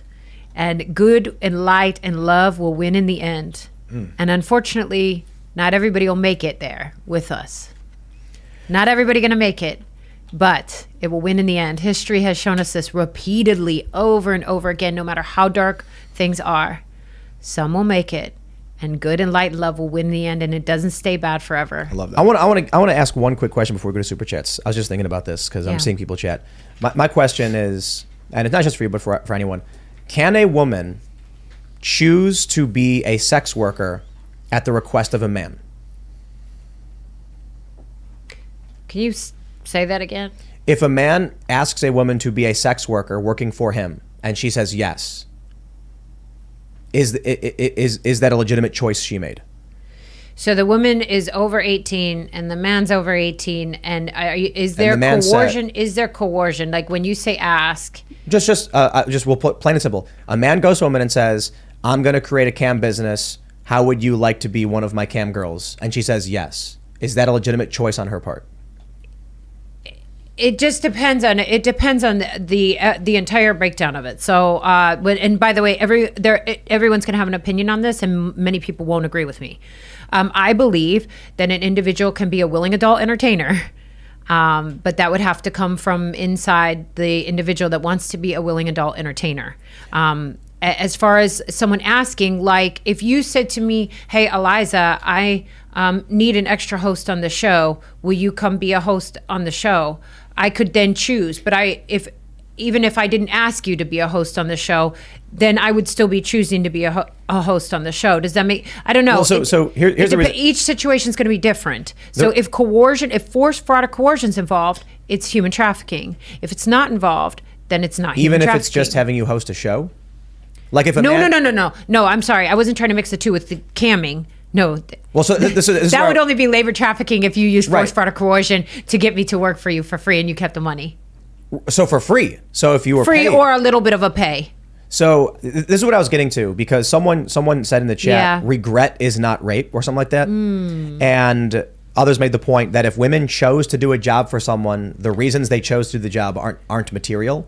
And so here's what I was thinking. I made a tweet that got a lot of attention, and I thought it was hilarious. I said, if sex work is work, then can an employer require his staff to service him I as part remember of their that job? tweet, Tim. But here's the problem. I remember that tweet. It's a real question. It's a real question that they can't answer, and that's why they got mad. Because clearly, sex work is not work. Sex work is sex work. So no means no. And if an individual at any time expresses that they're not comfortable, they should be allowed to go Fired. or allowed to stop without. I'm going back to the original question, just to be clear. But as far as coercion goes, it would depend. And some folks identify. So do I think someone can willingly do that work? Yes. So- do I think folks can be coerced into doing the work? Yes. That would be up to the individual doing it. And in the case of a survivor stepping forward or victim stepping forward, we would let the court decide if it was coerced. So was that person able to leave at any time? Right. So would it- anytime? Yes. So would it be coercion if I said, Shane, move from California to West Virginia, where you will have this job hosting this show, and don't worry, we'll make sure you have a place to live. And if Shane was like, man, it's gonna be really hard for me to move, don't worry, man, we'll take care of you. Then he gets here and I say, I want you to take the garbage out now, otherwise I'm firing you. Is that coercion? It would depend on the nature. I mean, there's Sounds a like lot it of could variables there. I don't know. Was that part of his Let's- job that you agreed on? Was there If I written could have agreement? false this is- pretenses, that This would is my probably point. be coercion. If you go to a person who lives in Canada and say, move to the United States, Yes. you'll be here on a work visa, we'll pay you X amount of dollars, we'll give you a place to live, and you will do job A. Yes. Then they arrive and you say, you know what? We also want you to take the garbage out from now on. And they say, hey man, I didn't agree to do the garbage. Well, if you don't do it, I'm firing you. You can't, but if you fire me, how am I gonna get back to my home country? Well, that's too bad. You should have thought of that. Like, is that coercion? Are they holding the papers? Are they restricting them from walking out the door? No, you can leave. Good luck getting a plane back to Canada, though, and finding a place to live once you go back to your country. Is that coercion? Maybe you lured them there under false pretenses, but I would let the courts decide coercion. To me, that doesn't sound coercive. It is coercion in a way, but not in a way of human trafficking. That's So what what I would if say. what if a guy said to a woman, come work for me and be the host of a show. Yeah. We'll pay you. Yes. Then she gets here and they say, as part of your job, you'll be performing sex acts. And she goes, no. Well, then you can get out. You're fired. And is that coercion? Yes. But this is my point. The only difference is the action. If the action is something like physical labor, you say, well, maybe it's for the court to decide. If it's sexual, hands down it is. That's my point. Sex work is not work. Sex work is clearly distinct. Sex work is clearly its own category. Well, that would also possibly fall under sexual harassment. That would be a couple different crimes, but I'm not Well, gonna. this is the point I was making to the left. When they come out and say sex work is work, they are basically saying that whether you are performing a sex act or taking out the garbage, you're doing work. And then that's why I asked that question. No, that's not true. Because sex is clearly in a specific protected category. I mean, like acts of a sexual nature, that taking out the garbage is not. You go to a lawyer and you say, I want you taking out your garbage. If they say no, you can fire them. You cannot go to a lawyer and say, I want you to start performing gratification on another person. That's illegal. So as much as many of these leftists try to make that argument, it's just not the case. And that's why I agree with you. Telling someone to come out for a job that's like juggling bowling pins, and then when they get there, you say, you also got to clean the floors, and they say, no, well, then you're fired. Yeah, well, too bad you got fired. But if they say, come out here to juggle bowling pins, once they get there, they say, now you've got to perform sex acts. Okay, now you're into that trafficking, like you're in that coercion territory. Happens a lot more Yeah. than you'd think, actually. Yeah. I don't know, The switch up happens pretty quickly too. But In the blink of an eye, and especially when you're scared, it's hard to just walk away. It's interesting that it's like that view is more conservative. The leftist progressive view tends to be that sex work is just work, and who cares? Unless and until you advocate for that to be applied to the labor market, and then all of a sudden the 50-year-old fat slob has the right to incorporate in his smoothie making position sexual gratification. Well, it's just work. That was kind of my point. Like, if you think it is just work, and I don't, then why couldn't an employer say, job description for store clerk, ringing up the cheeseburgers, handing out the bags, and giving blowjobs? Right. Speaking of conservative, folks should go to my Twitter account and check out my statement. My statement's probably the most savage thing you'll read this year, directed at the right. Well, all right. But we're going to read some super chats. So if you haven't already, would you kindly smash that like button, subscribe to this channel, share the show with your friends, become a member at timcast.com. No members only show tonight. It's Friday, but we do have a massive library of members only content, uncensored, not so family friendly. And we really do appreciate your support, because with your support as members, we are building a lot of really awesome stuff, notably physical locations currently underway. We're going to be launching a skateboarding show, not just skateboarding, more than that, scooting, blading, biking, etc. And the goal is to have cultural influence, to inspire people, to make the world a better place. Long story short, protect the family, individual responsibility, and freedoms, Molan Labe, things like that. Let's read. The Great Treasure says, if you want to be traditional men, women need to be traditional also. I think that there's a, I saw that gender bell curve where they show it's bimodal, like there's some overlap in the middle. And that's how I feel. I am totally fine with women having jobs. I'm totally fine with men being stay-home dads, but I think that it's like, we don't want the absolutes. We don't want a complete inversion where men stop working and become effeminate and women become overly masculine, because that destabilizes. We want people to be free. So not as rigid as things were 100 years ago, but we still do want to recognize, in my opinion, the differences between males and females, masculinity and femininity. Yeah, to a great degree. Yeah. Yep. Do I still get to keep my hair short? That's the question. Yes, Do I get to keep my hair short? Of course. All right, here we go. Here we're going to get into the contentious nature of No, those burqa. who some love Tate, some hate Tate. David Robinson says, Tim defending Andrew Tate just because Tate sounds like Luke on certain topics is very tribal. Just because the system doesn't like you doesn't mean you're good. Eliza, you are stronger than most alphas like Tate. I am not here to defend or condemn Andrew Tate. I've not seen evidence other than accusations. There you go. Right? So I don't know what else I'm supposed to say. It's possible that they smeared him like they smeared Julian Assange. It's also possible that when he talked on podcasts about having women fly out to perform on cams, there was something darker there. You should read my statement, Tim. You should read my statement, because you haven't had that same energy about the Epstein. Epstein, it's like all co-conspirators should be held accountable. But now it's like, oh, let's pause, let's wait.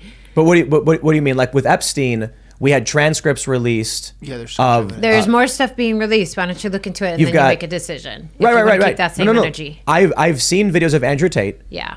It's been a month. It's been 3 weeks. Yeah. The Epstein stuff's been a few years. 11, 13. 30 years. But Yeah, like, I was gonna say you 30 also years. and look, about him like That we know 13 about. years ago. the circumstantial evidence along with the hard evidence when it comes to Epstein, when it comes to the outright admissions of some of the people associated with him, is very, very different from it's been 3 weeks and Andrew Tate just got arrested. You know what I mean? Okay. So We'll see. We'll see if the energy stays the same. yeah, I mean, I've outright said there's videos of Andrew Tate saying he had women working for him just because they loved him. Then he had women working for him because they wanted money. And then she threw up in his apartment. He said, I'm not going to pay you. So she goes to the cops claiming he hit her. Like, there's a lot to the things he said if you've seen these videos. And the way the left has described it is he went on, there's like an hour's worth of him admitting to committing crimes. And it's like, yeah, there's an hour's worth of him admitting to being kind of like a dick in a lot of ways. But it's been 3 weeks. So I'm not from the left, and I know. I'm saying that's what they were posting. And They're I've posting also clips. advocated for Julian Assange. I stood in front of the DOJ at Free Assange rally in October and spoke. I was a speaker at the Assange rally. So it's not like I'm just go down every like rabbit hole that somebody's been accused and do that deal. But I think that think this is worth looking at. Ace Blackstar says, unlike Epstein, Andrew doesn't have his fingers in the government of many countries to cover up for Epstein, so I will not believe or even support you until he's proven guilty. Stop calling him an abuser. It goes both ways. We're actually getting a decent debate here. I appreciate it, you guys. Like, you don't got to agree with me, but I appreciate you guys chatting. Mm-hmm. Yeah, look at that. 22,000, 50-50 on smash the like button right there. It's 53 and 47 for 22,000 votes. It's a lot.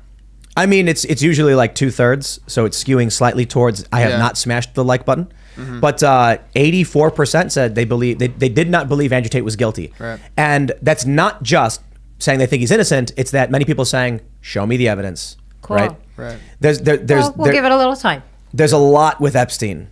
Yeah. We'll give it a little time. Yeah. Absolutely. And like I said earlier, if he actually did these things, then he needs to be locked up. Yeah, By the way, I hope I'm wrong every single time. And like we were saying before, I hope I'm wrong every single time. Sorry, Luke, go ahead. No, and I think the media narrative also matters here because a lot of the times the media was running protection for Epstein. They were. Here, they're like running about pizza box stories. They're running fake news. They're discrediting themselves based on stuff. So this is why automatically people jump to this. Okay, but I'm not from the media. I've also been smeared by the media in the last month. They hate me. The left doesn't like me. I'm just explaining some of the thinking of what's going on. And I behind the understand that's why I'm response here as a peaceful, maybe middle person to be like, hey, folks, I'm from your, I don't want to say side, but you folks rock with me. You know I'm the real deal. So if I'm saying let's take a deeper look, hopefully that carries a little bit more weight with people that might have normally been a little bit more skeptical. Yeah, Well, I would say see the evidence. the general idea, I think, Luke, it's a real good example. The pizza box story Yes. was completely false. False. And insane. And so right away, the whole narrative has launched off of a false premise. It's just, let me read this right here. Yeah. Reese Mendocino says, I'm in no way with Andrew Tate, but we need to recognize that most of the boys who flock to him are a result of boys and men who are hurting from a collapsing culture and awful dating market. We need to do better for them. Well put. Yeah. Well put. Well said. Yep. All right. Charlie Harris says, what crimes has Tate been formally charged with? It's a matter of public record, so there's no reason not to say it over the air.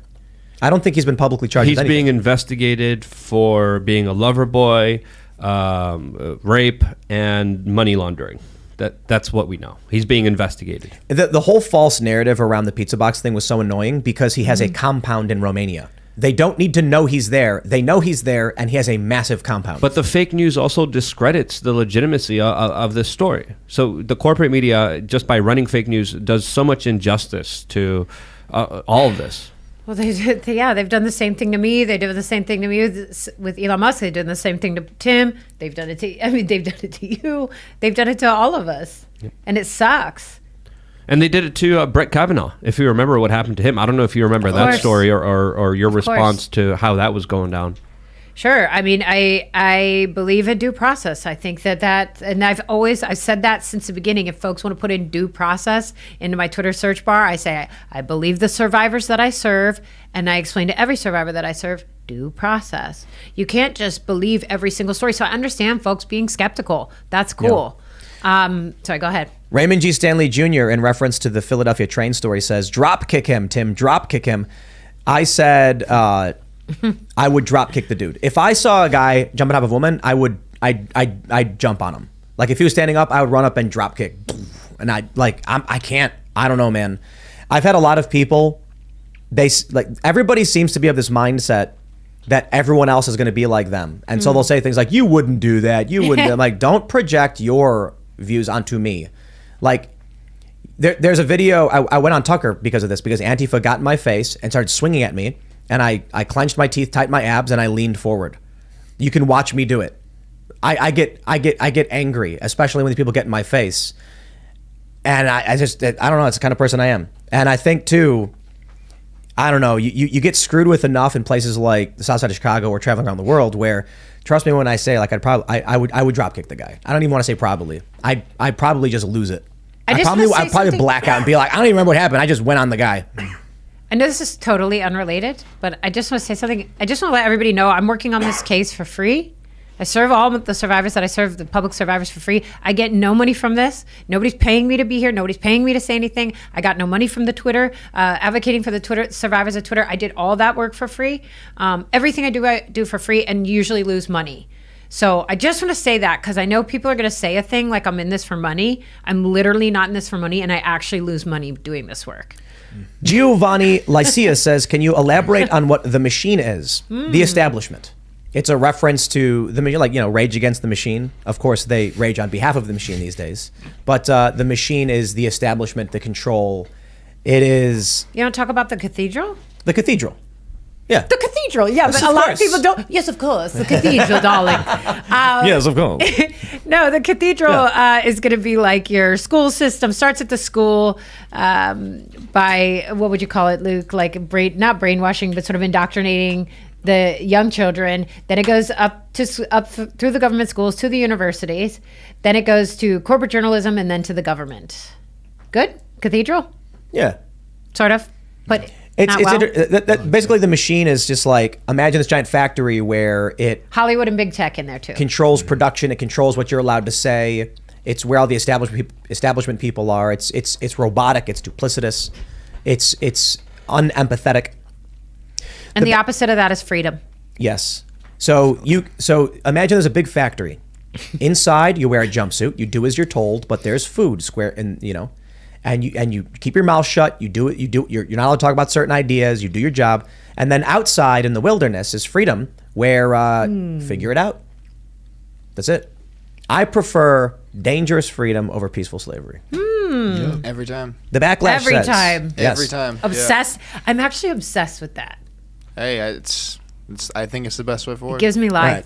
Let's read this one. The backlash says, in 1993, I very publicly opposed the progressive assault on men, masculinity, marriage, and family. The Seattle Times almost destroyed me. Men turned to MGTOW to strike, Atlas Shrugged style. MGTOW is men going their own way. But I'm not going to pretend to know everything about what MGTOW is. But correct me if I'm wrong. My understanding is it's like men just living solitary lives and just going their own way and either like being alone or just avoiding relationships and stuff. I don't know about MGTOW.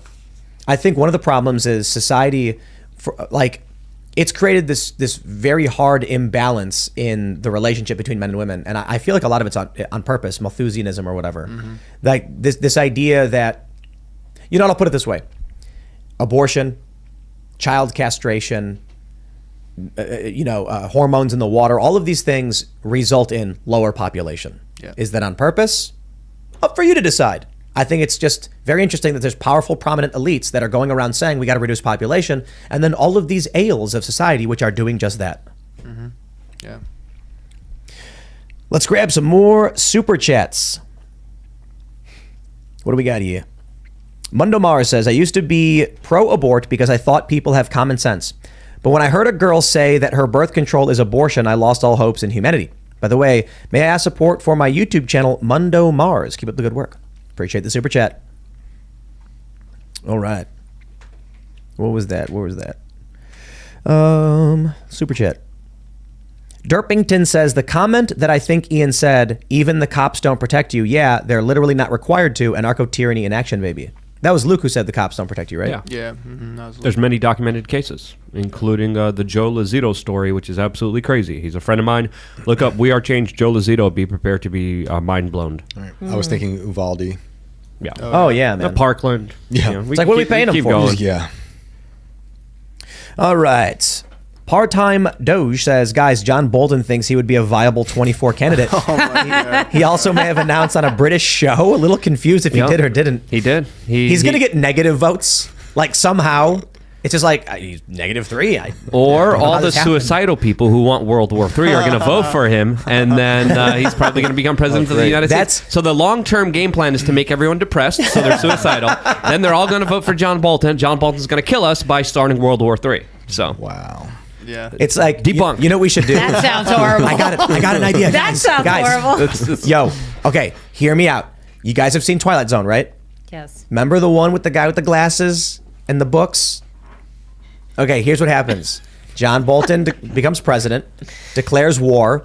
He's riding in the bomber, flying over Iran, and they just bomb everything, and then there's just explosions all over the planet. Then he's walking through the rubble of Tehran, and then he smiles, and he goes, well, and then he leans down to pick up, a welcome to Tehran sign, and his glasses fall up and shatter, and then he goes, no, it was time now. It was. You guys know that one, right? No, I haven't seen You that never one, seen but that I'm one? Oh, come terrified on. of this whole image. The world ends, and this guy just wants to read books. And then when he reaches down to pick up a book, his glasses fall off and break, and now he can't read books. And it's like the apocalypse. So like John Bolton in the rubble of Iran and the world is destroyed. Yeah. It was time now. Sorry. Who would John Bolton run with? Who runs on that ticket? Satan. So like Jeb Jeffrey Bush? Dahmer. Okay. Jeffrey Dahmer. No. But in all seriousness, like, who would run a Bolton ticket? Is it a Bush? Ghislaine Maxwell. Crenshaw. I think that's what we said. Oh yeah, Crenshaw. Yeah, Crenshaw. That That's makes just his sense. morning was Crenshaw. Bolton Crenshaw. Liz Cheney. Bolton, Liz Cheney. Yeah, I think you're right. I think Cheney, actually. Yeah. Yeah, Bolton, Those Cheney, names make 24. sense Yeah. together. They lose What a votes. bumper sticker. Let's bomb the Middle East again. Like we looked in the ballot box, and not only were there no ballots in there, but it was a void, a rip in the time-space continuum. It's spitting out ballots for. I don't know how that's happening. Ballots are coming out of the box. Where are we at? Christian Wolf says, 1, I'd make Frank Castle look like a Boy Scout. Woo! That's in reference to the one, if you would sacrifice yourself to save the woman. Mm-hmm. Frank Castle, if you don't know, is the Punisher. Yeah. I think the Punisher. I love the Punisher stories. I mean, it's a fantasy, but let's be real. But man, there's something satisfying about justice. Have you guys ever seen Law Abiding Citizen? Nope. Gerard Butler. He's at home when some burglars break into his house, crack him over the head, rape his wife, I think they kill his wife and daughter, and then he lives. And then let's just say he gets revenge on everyone. Unfortunately, they spiked the ending. I'll spoil the movie because it's old, but apparently the ending was supposed to be like, so years later, he tracks down the guy and he vivisects him and films it and slowly ends this man. It's insane. Wow.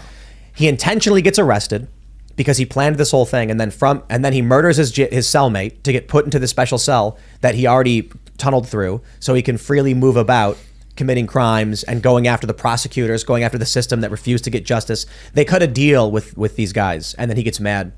And apparently the ending was supposed to be him destroying the city and getting revenge, but the other guy, what was his name? Jamie Foxx, I guess, didn't want, like, that's a bad ending. It's a bad guy winning.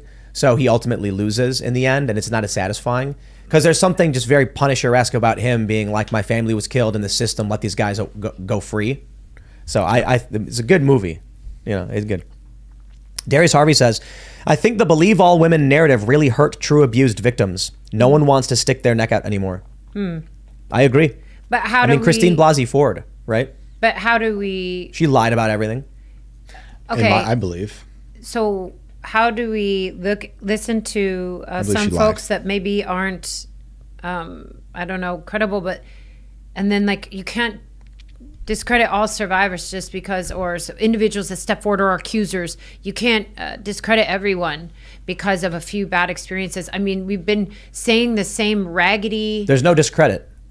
I agree, but you there's no can't be credit. extreme. You can't also believe everyone at the same time. Right. And I You- agree, and I'm not I saying- believe the survivors I serve, and I believe in due process.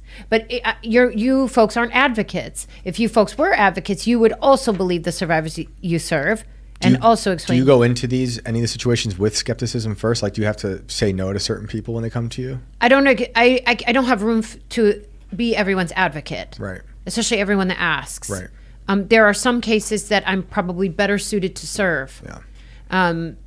For instance, this case, because I understand now what it's like to have my life destroyed by the corporate press, Right. by the public, by the bot farm, that's attacking. I understand the left-right dynamic.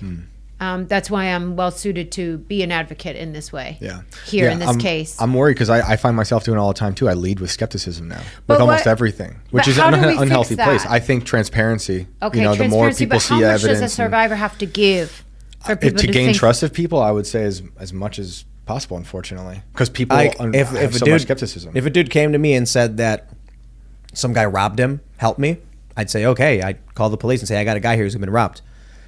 Am I going to believe 100% that he's telling the truth? It's like, no, but we'll pursue the allegations because that's finding But why justice. is the first gut instinct for people to go online and talk trash? What do you mean? Well, okay, It not for probably every person, not Depends normal on the people. way they're talking trash because there's trolls who Yeah. just talk trash, and there's other people who are also Like the- But they troll everything. They troll everything. That's true. That's true. It's just, it makes it really difficult for survivors to step forward. And I'm always Yeah. trying to think of how we can make that a little bit easier. I don't know if you can. And Okay. Without infringing on free yeah, you're right. Well, it's just we protect the innocent, and protecting the innocent means. Let's talk about Mattress Girl. Remember Mattress Girl? She walked out with the mattress on the college yeah. campus. And she was the abuser, and Yeah. she got everything handed to her. Yep. Society abused the guy that she abused. The victim was beaten down by the machine. Right. So basically, the long I story don't know short, that case, so I can't speak on it. woman walks around with a mattress around Columbia. Was it Columbia? I think. One of those. Claiming that she was raped. It turns out she was begging the guy to be with her, and the guy didn't want to be with her, based on messages that got released in a lawsuit. The school threw him under the bus. His life was I don't know if it was destroyed, but severely. Like he got kicked out of school, I think, and expelled. And then she got the cover of magazines. The machine propped her up and protected her, and she was the abuser. Christine Blasey Ford. Mm-hmm. She claimed that she was too scared to fly, and then they asked her in the hearing, like, "Didn't you fly?" Like this point, she goes, "Yes." "And didn't you fly here?" "Yes." And she goes, "I'm so scared about because 35 years ago I was assaulted. I have 2 doors on my house." And then it was like, that's because she's Airbnb-ing another portion of her house. Like this woman went understand in front of the about country and then you had, what was her name? Swetnick, where she claimed that Brett Kavanaugh was part of gang rape college parties where they would line up outside the door and with kidnapped women who were drugged. And so the issue is, you come out and you make an accusation. I say, we do our preliminary investigation, but we're not here. If Luke came to me and said Shane punched him in the face, it's like, well, why would I instantly believe something bad about Shane? But Tim, people don't. I wouldn't snitch. People don't. Take this outside We would handle it. together. Yeah. People don't believe I'm a survivor, and I've never said anything about whom because I'm not legally able to. Michael Tracy recently did a thread about this. I don't know Well, if you that saw it. was, of course, I saw. Yeah. And I know why that was. I was really embarrassed for him because it wasn't factual. I wish he'd done a better job for him. Well, here's the thing I would say for you in that regard is you've come out, talked about your experiences, advocated to help people, and you've not actually targeted another person. I think you've actually kept that private. Because I'm not legally able to speak about it. That's Well, why. and there's a detriment I've said that there. to multiple journalists, but it's kind of like, okay, but well, what I have done is I had the organization that saved my life on Twitter Spaces speaking about what that process was like, saving my life, going through a play-by-play. But the organization now has come out and said that I've given a really decent timeline of everything that I did with that, the safe house that I went to. I talked about gave the name of the safe house that I went to. So the organization that saved my life was Eve's Angels in Chicago. They had multiple locations at the time. Annie D is on Twitter. And I went to, Refuge for Women in Kentucky. You don't go, that was the safe house that I went to. That was where they sent me. So why would you come out and say all that? And I understand skepticism, that's fine. But what you have to look at incentive. What would the incentive be for me to come out and say that I'm a survivor, take no money for any of it? I'm not selling anything. Well, yeah, but but there's no you can make up a incentive. reason.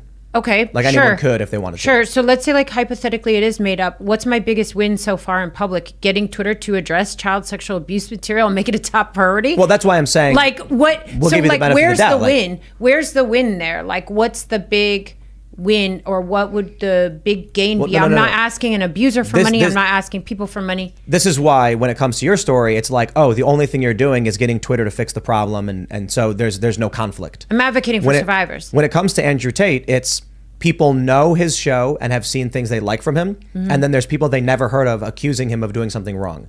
So when it comes to choosing to believe or not believe, person A, I don't care if it's a man or woman, person A comes to me, person B comes to me, person A says person B does bad thing. I say, well, I don't know that. I've not seen it. You want me to immediately join in your accusation against person B. Now, that's not easy to do.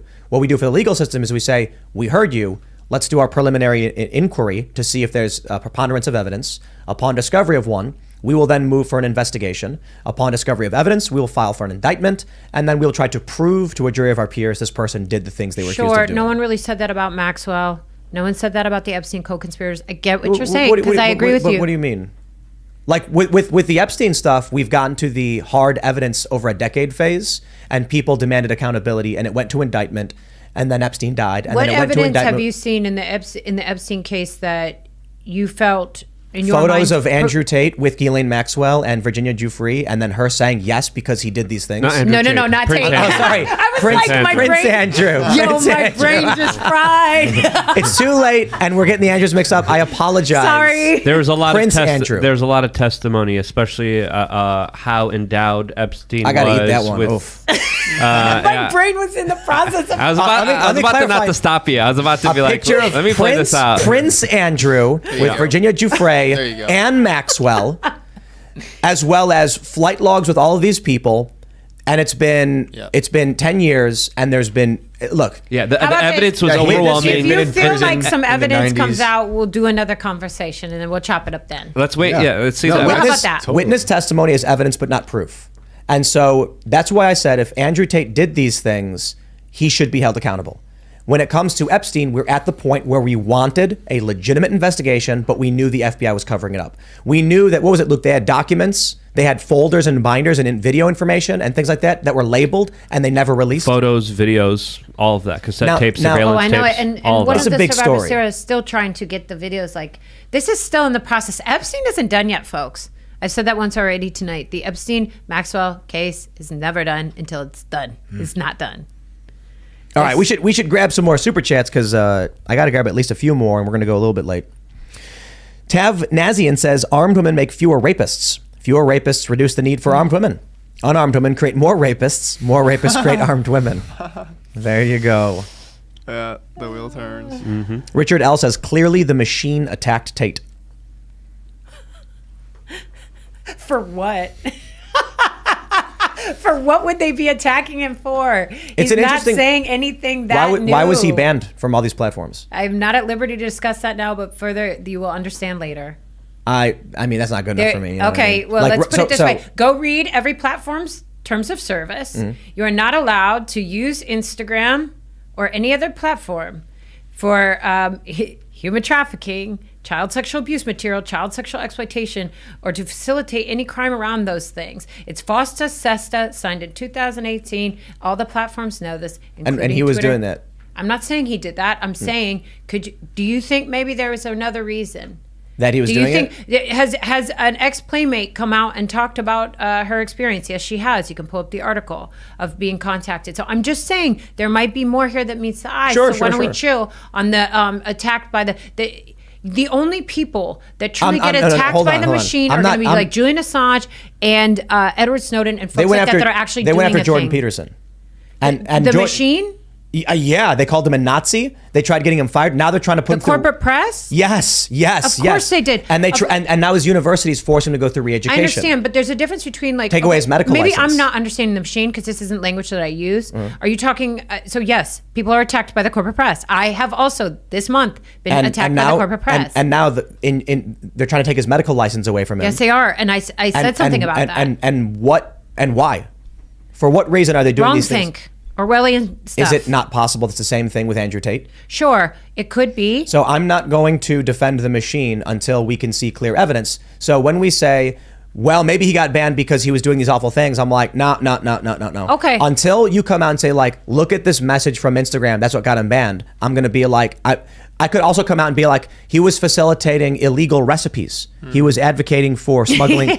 I could make up a million reasons as to why he may have gotten banned. And I understand that. So, and I don't mind skepticism. That's fine. It's not even necessarily about skepticism. It's about like, yo, if this guy did it, please prove it to me so we can get him locked up. Yes. And if it's not the case, then that's the right stance. I think that that's a correct stance. I think that that's good. I just, it's funny because I thought I would come here and talk about Elon Musk and Twitter the entire time, and literally we did not talk about it. We did a little bit. We did. Yeah, we did for like 26 minutes, I think. No, you're good. It's just I have funny a timer. 'cause in my mind I was like preparing the whole day for that, and now it's like Tate Fest. Well, I mean, you led with big news. Yeah. It's all good. It's all good. You know, I never have this type of stuff planned fully, and I just go with the flow. Yeah, like the Epstein stuff, everybody thought was nonsense for a long time. And then ever. You had the Miami Herald, you had Mike Cernovich, and you had Project Veritas basically do this triple hit, and then all of a sudden it just damn broke. Yes. So my concern is when we've seen things like Blasey Ford, I should say Kavanaugh, and Mattress Girl, and a bunch of other stories. I mean, even Lena Dunham, didn't she accuse the DJ? Yep. She falsely accused the DJ. And to individuals out like, there for that what have been reason? falsely accused, I want you to know I love you too. I think that that's heinous. I think it's horrible. I have men in my life that are close, dear friends that have been falsely accused. They have explained to me in great detail how it ruined their life. And I don't take that lightly either. Don't All right. like either. This one's critical. The Raz Rodriguez says, as much as I want to agree with, quote, awful guest, I am grateful Timcast brings in people that I don't 100% agree with or us watching. Good job. More, please. I'm awful guest. Could be. Well, there's obviously... Talking about shade, clearly. It's all shade. There's big Tate fans who are, they're very, very critical. But then there's also people who are mad at me and they're very defensive and supportive of you. So it's split. It's very But I split. think it's a good conversation, whether it's for or against. And Tim and I are cool. Just so everybody Yeah. knows we're going to be cool. I've wanted to hug him 10 times throughout this. Well, this is what I'm saying. Like, we got to have, like, for the people who disagree and are angry about Yes. it, like, we need to have that conversation. You know what I mean? Yes, let's talk. And we've got your super chats too, and like we're having that conversation. So, Angela McCardle says, Eliza, thank you for your advocacy work. It takes courage to come forward, and we desperately need more courageous people in today's culture. I love Angela so much. She's brave. I need to stop watching YouTube says, I don't believe Eliza.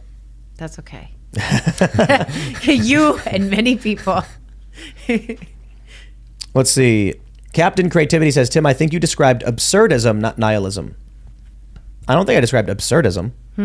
Yeah, I think absurdism is a little different. Yeah. Where are we at? Let's grab They one. probably overlap a little bit if they're talking about Camus. Philip R. says, I'm a little behind, but the reason men cannot help abuse survivors is plain and simple. Women victimized by men hate men after that and then usually go lesbian, no joke. I don't think that's true. That's definitely not always true. That's definitely Not always true. No. I don't know. It feels like a internet trope that's not real. Yeah, that feels that's not pushing it like an incel line. I feel like that's not a. I'm not gonna accuse you of being an incel or anything, but that's it's a little bit aggressive, a little bit ridiculous. Daniel Domasig says, after what they did to Kavanaugh, I'm skeptical. Yeah. I mean, I'm less with Kavanaugh. I was very skeptical. I mean, he's a family guy. He's religious. They had investigated him before. These accusations made no sense. With Andrew Tate, he's got video clips of him talking about bringing out women to do cam work, and you're like, okay, well, let's take a look into this. Let's see what this is all about. I don't know about detaining him for 30 days. It's like they need to publicly release some evidence because this is a high-profile case. You know what I mean? My only ask is not that you have to believe 100%. You don't have to believe 100%. Just don't tear down survivors until we can figure out what's going on. Well, maybe that's where I'm not communicating well. I'm not asking you to believe me, believe everything everyone says, but can we just not tear down survivors and make it more difficult for other survivors, minors, survivors of Epstein? Like, just imagine how needed it was to get those people off the street and committing those crimes. Let's just not tear down survivors in the process, or accusers, if we don't like the word survivor, victim. let's just not tear them down until we figure out what's going on. If our goal is to protect the innocent, then we want to approach any accusation with like balance between the individuals involved. We don't want to insult the person making the accusation. We don't want to insult the person accused. We want to say, okay, I hear you. Let's figure this out and figure out who's actually at fault. Like who, or I should say, not who's actually at fault, but is there a crime here? Is there a slight? And that's what the courts are for. Yep. All right, let's grab one more here. What is this? Chris says, Tim, I used to ascribe to your views of positive nihilism, but recently I became more fundamentally theistic because now I believe that man is not capable of creating meaning in a substantial way. Get Jay Dyer on this subject. He could represent the position well. Very cool. Ace Blackstar, we'll read one more. Will you call for the arrest of the accusers if they are found to be lying and also pay every cent you stole due to your actions? I think he's referring to the people who did. I don't know about you because you said you don't make money from it. No. But the people who, if they're found to be lying, should they pay restitution and should they be arrested? Like accusers. I believe that if someone makes a false accusation of domestic violence, sexual assault, trafficking, anything like that, I do believe that then it falls on the yes. True that. Arrested, charged, Yes. all that stuff. Yes. Agreed. And All right. pay restitution as well. Yeah, Because absolutely. I've talked to people whose lives have also been destroyed. So I don't take false accusations lightly. Right on. Yeah. My friends, if you haven't already, would you kindly smash the like button if you so choose to? Become a member at timcast.com. Check out our massive library of uncensored members-only shows, plus shows like Tales from the Inverted World and Cast Castle at timcast.com. We got a bunch of really awesome stuff on the way, so thank you all so much for hanging out on this Friday night. And the debate was fantastic, so I appreciate when people come in and disagree. We need it, you know, so I do like it. You can follow the show at Timcast IRL on Instagram and Twitter and wherever else. You can follow Timcast News on Twitter. You can follow me personally at Timcast. Eliza, do you want to shout anything out? At Eliza Bleu, at ELIZABLEU on Twitter. And coming soon, you, myself, Ian, and some other folks are going to be making an announcement about an event in April. Oh, yeah. Right on. It's not official to launch it yet, but there is something cool coming up in Austin in April. Yeah, it's going to be fun. Yeah. Hopefully I'm invited. Do you want to be invited? I'd love to see you there. Sure, yeah. Anyway, my website is lukeuncensored.com. We have a lot of members on our members area. We talk about a lot of different stuff, usually surrounding solutions, projects. We're doing an AMA right now. Make sure to get your questions in before I get overwhelmed and can't answer all of them. lukeuncensored.com is where the conversation is going to be. Thank you again so much for having me and being on my website. So, thanks. Awesome. Yep. Shane Cashman. I'm at Shane Cashman everywhere. You can go on timcast.com and check out the Inverted World stories and the recent stories I've been doing and working on some new ones right now. And Eliza, grateful for your work and awesome to be here with you. I love you so much, Shane. Oh, thanks. I love you too. I'm like your Appreciate biggest that. fan. Thank you for supporting me so much online. I love you so much. I think you have a creative mind. And I told Shane one time, I said, I firmly believe that I had this feeling in my gut. I said, I need to ask Shane to take my picture and write an article because I have a feeling his work will end up being Warhol-esque in a way where it's... But thank you. I'm serious. Thank you. I don't know how else to articulate it, but I think you're really gifted and very talented, and I'm grateful. Yeah, we've been talking about it. Right on. Yeah, we got something in the works. Yeah, we're going to for do sure. a thing. Yeah, it's going to be You know awesome. what I think would be really cool? And I know you're trying to end the show, but I've had this vision a little bit of you coming out to the farm and really seeing what my day-to-day life is like. That's the goal. It's totally different than this glam version. Yeah, that's the goal. I love doing stories like that where I can just kind of... Do you have any overalls? Do you have any boots? Yeah. Do you have any slash From my past boots? life on a farm where I grew up. Word. Yeah, yeah. Do you like cats? I've got two. Okay. I'm excited. And you can bring your wife. Perfect. Yeah, it'd be great. I was excited to hear from... Just FYI. Like, that wasn't a... There were a few prominent people who shouted out Shane's story on Ye and Carrie Lake. And I was excited to hear it because Shane emailed me a while ago and was like, hey, I'm a writer, check this out. And I like clicked one of the articles and I couldn't stop reading it. And I can't remember exactly which one it was. But I was like, wow, like I'm going to ask this guy to come out here. And then you came out and you started working on the Inverted World stuff. Then you ended up profiling, among a bunch of other things, like the stuff from Tales from the Inverted World in the South was amazing. And then profiling Ye was amazing. And then the Carrie Lake story, I think, in my opinion, is the best thing I've read from you yet. It was really awesome to read. Thanks. So my attitude is we need you to write more stuff like that. And then we need to figure out how to just get everybody to read it so they can understand why everybody likes it so much. Yeah. The best response and you guys sharing it is the best, is like hearing from people who don't read ever and enjoy reading. Like I couldn't, Interesting. yeah, like that's incredible. being like I couldn't stop reading. This is amazing. I just feel like you're so needed right now. I don't know. I look at like what comes out of conservative ink, and it's okay. Like I know people do their thing, but it's so dry, and I feel like you just have a vibe. I appreciate it. Does that make sense? It's young, it's Yeah. fresh, it's artistic, but it's a vibe. That's the- And I'm not saying that you're intentionally trying to be in conservative ink, Yeah. but I'm saying. It's just anything that doesn't fit in one side Yes. happens to just be thrown And aside. But it gives me life. So thank you Timcast for is you like doing- one of and the only thank you places. for hiring him because I wouldn't have known about it. Oh, for sure. Timcast is like one of the only places where you could write stuff like that these days. So I'm grateful to I be mean, here. the Yay stuff's funny because like everyone in the world is writing one specific thing about Yay, and then Shane's like, I want to go profile him, just like talk to him and get a better, like a more full perspective. And we're like, okay, yeah, all right, it's up to you, man. Right. You do it if you want to do it. That's why I want to be on the farm. That's the place to be. Find the real you know? Yeah. I mean, are you sure you want it? That's not a threat. No, I think I'm really chill on the farm. Yeah. I think seeing people outside, and I love doing stuff like this, but seeing people outside of the cameras is just a different angle. Right on. All right, man. We also got Serge. Hey, yeah, been a pleasure. I love the work too, Shane. Thank you, man. Eliza, for everything you've been doing, especially in this whole, I don't want to call it like a situation in the world, but I appreciate it as well. It's been you. a good one. I'm at Serge.com. Follow me on Twitter. I guess I'm on there. Yeah, it was a good one. Thanks. Right y'all. on. Thanks for hanging out, everybody. We will see you all Monday, or Yep. check out any of our stuff over the weekend. We're going to have clips that are going to be live. So thanks for being members at timcast.com. Thanks for hanging out, and we'll see you all next time. Cheers, guys.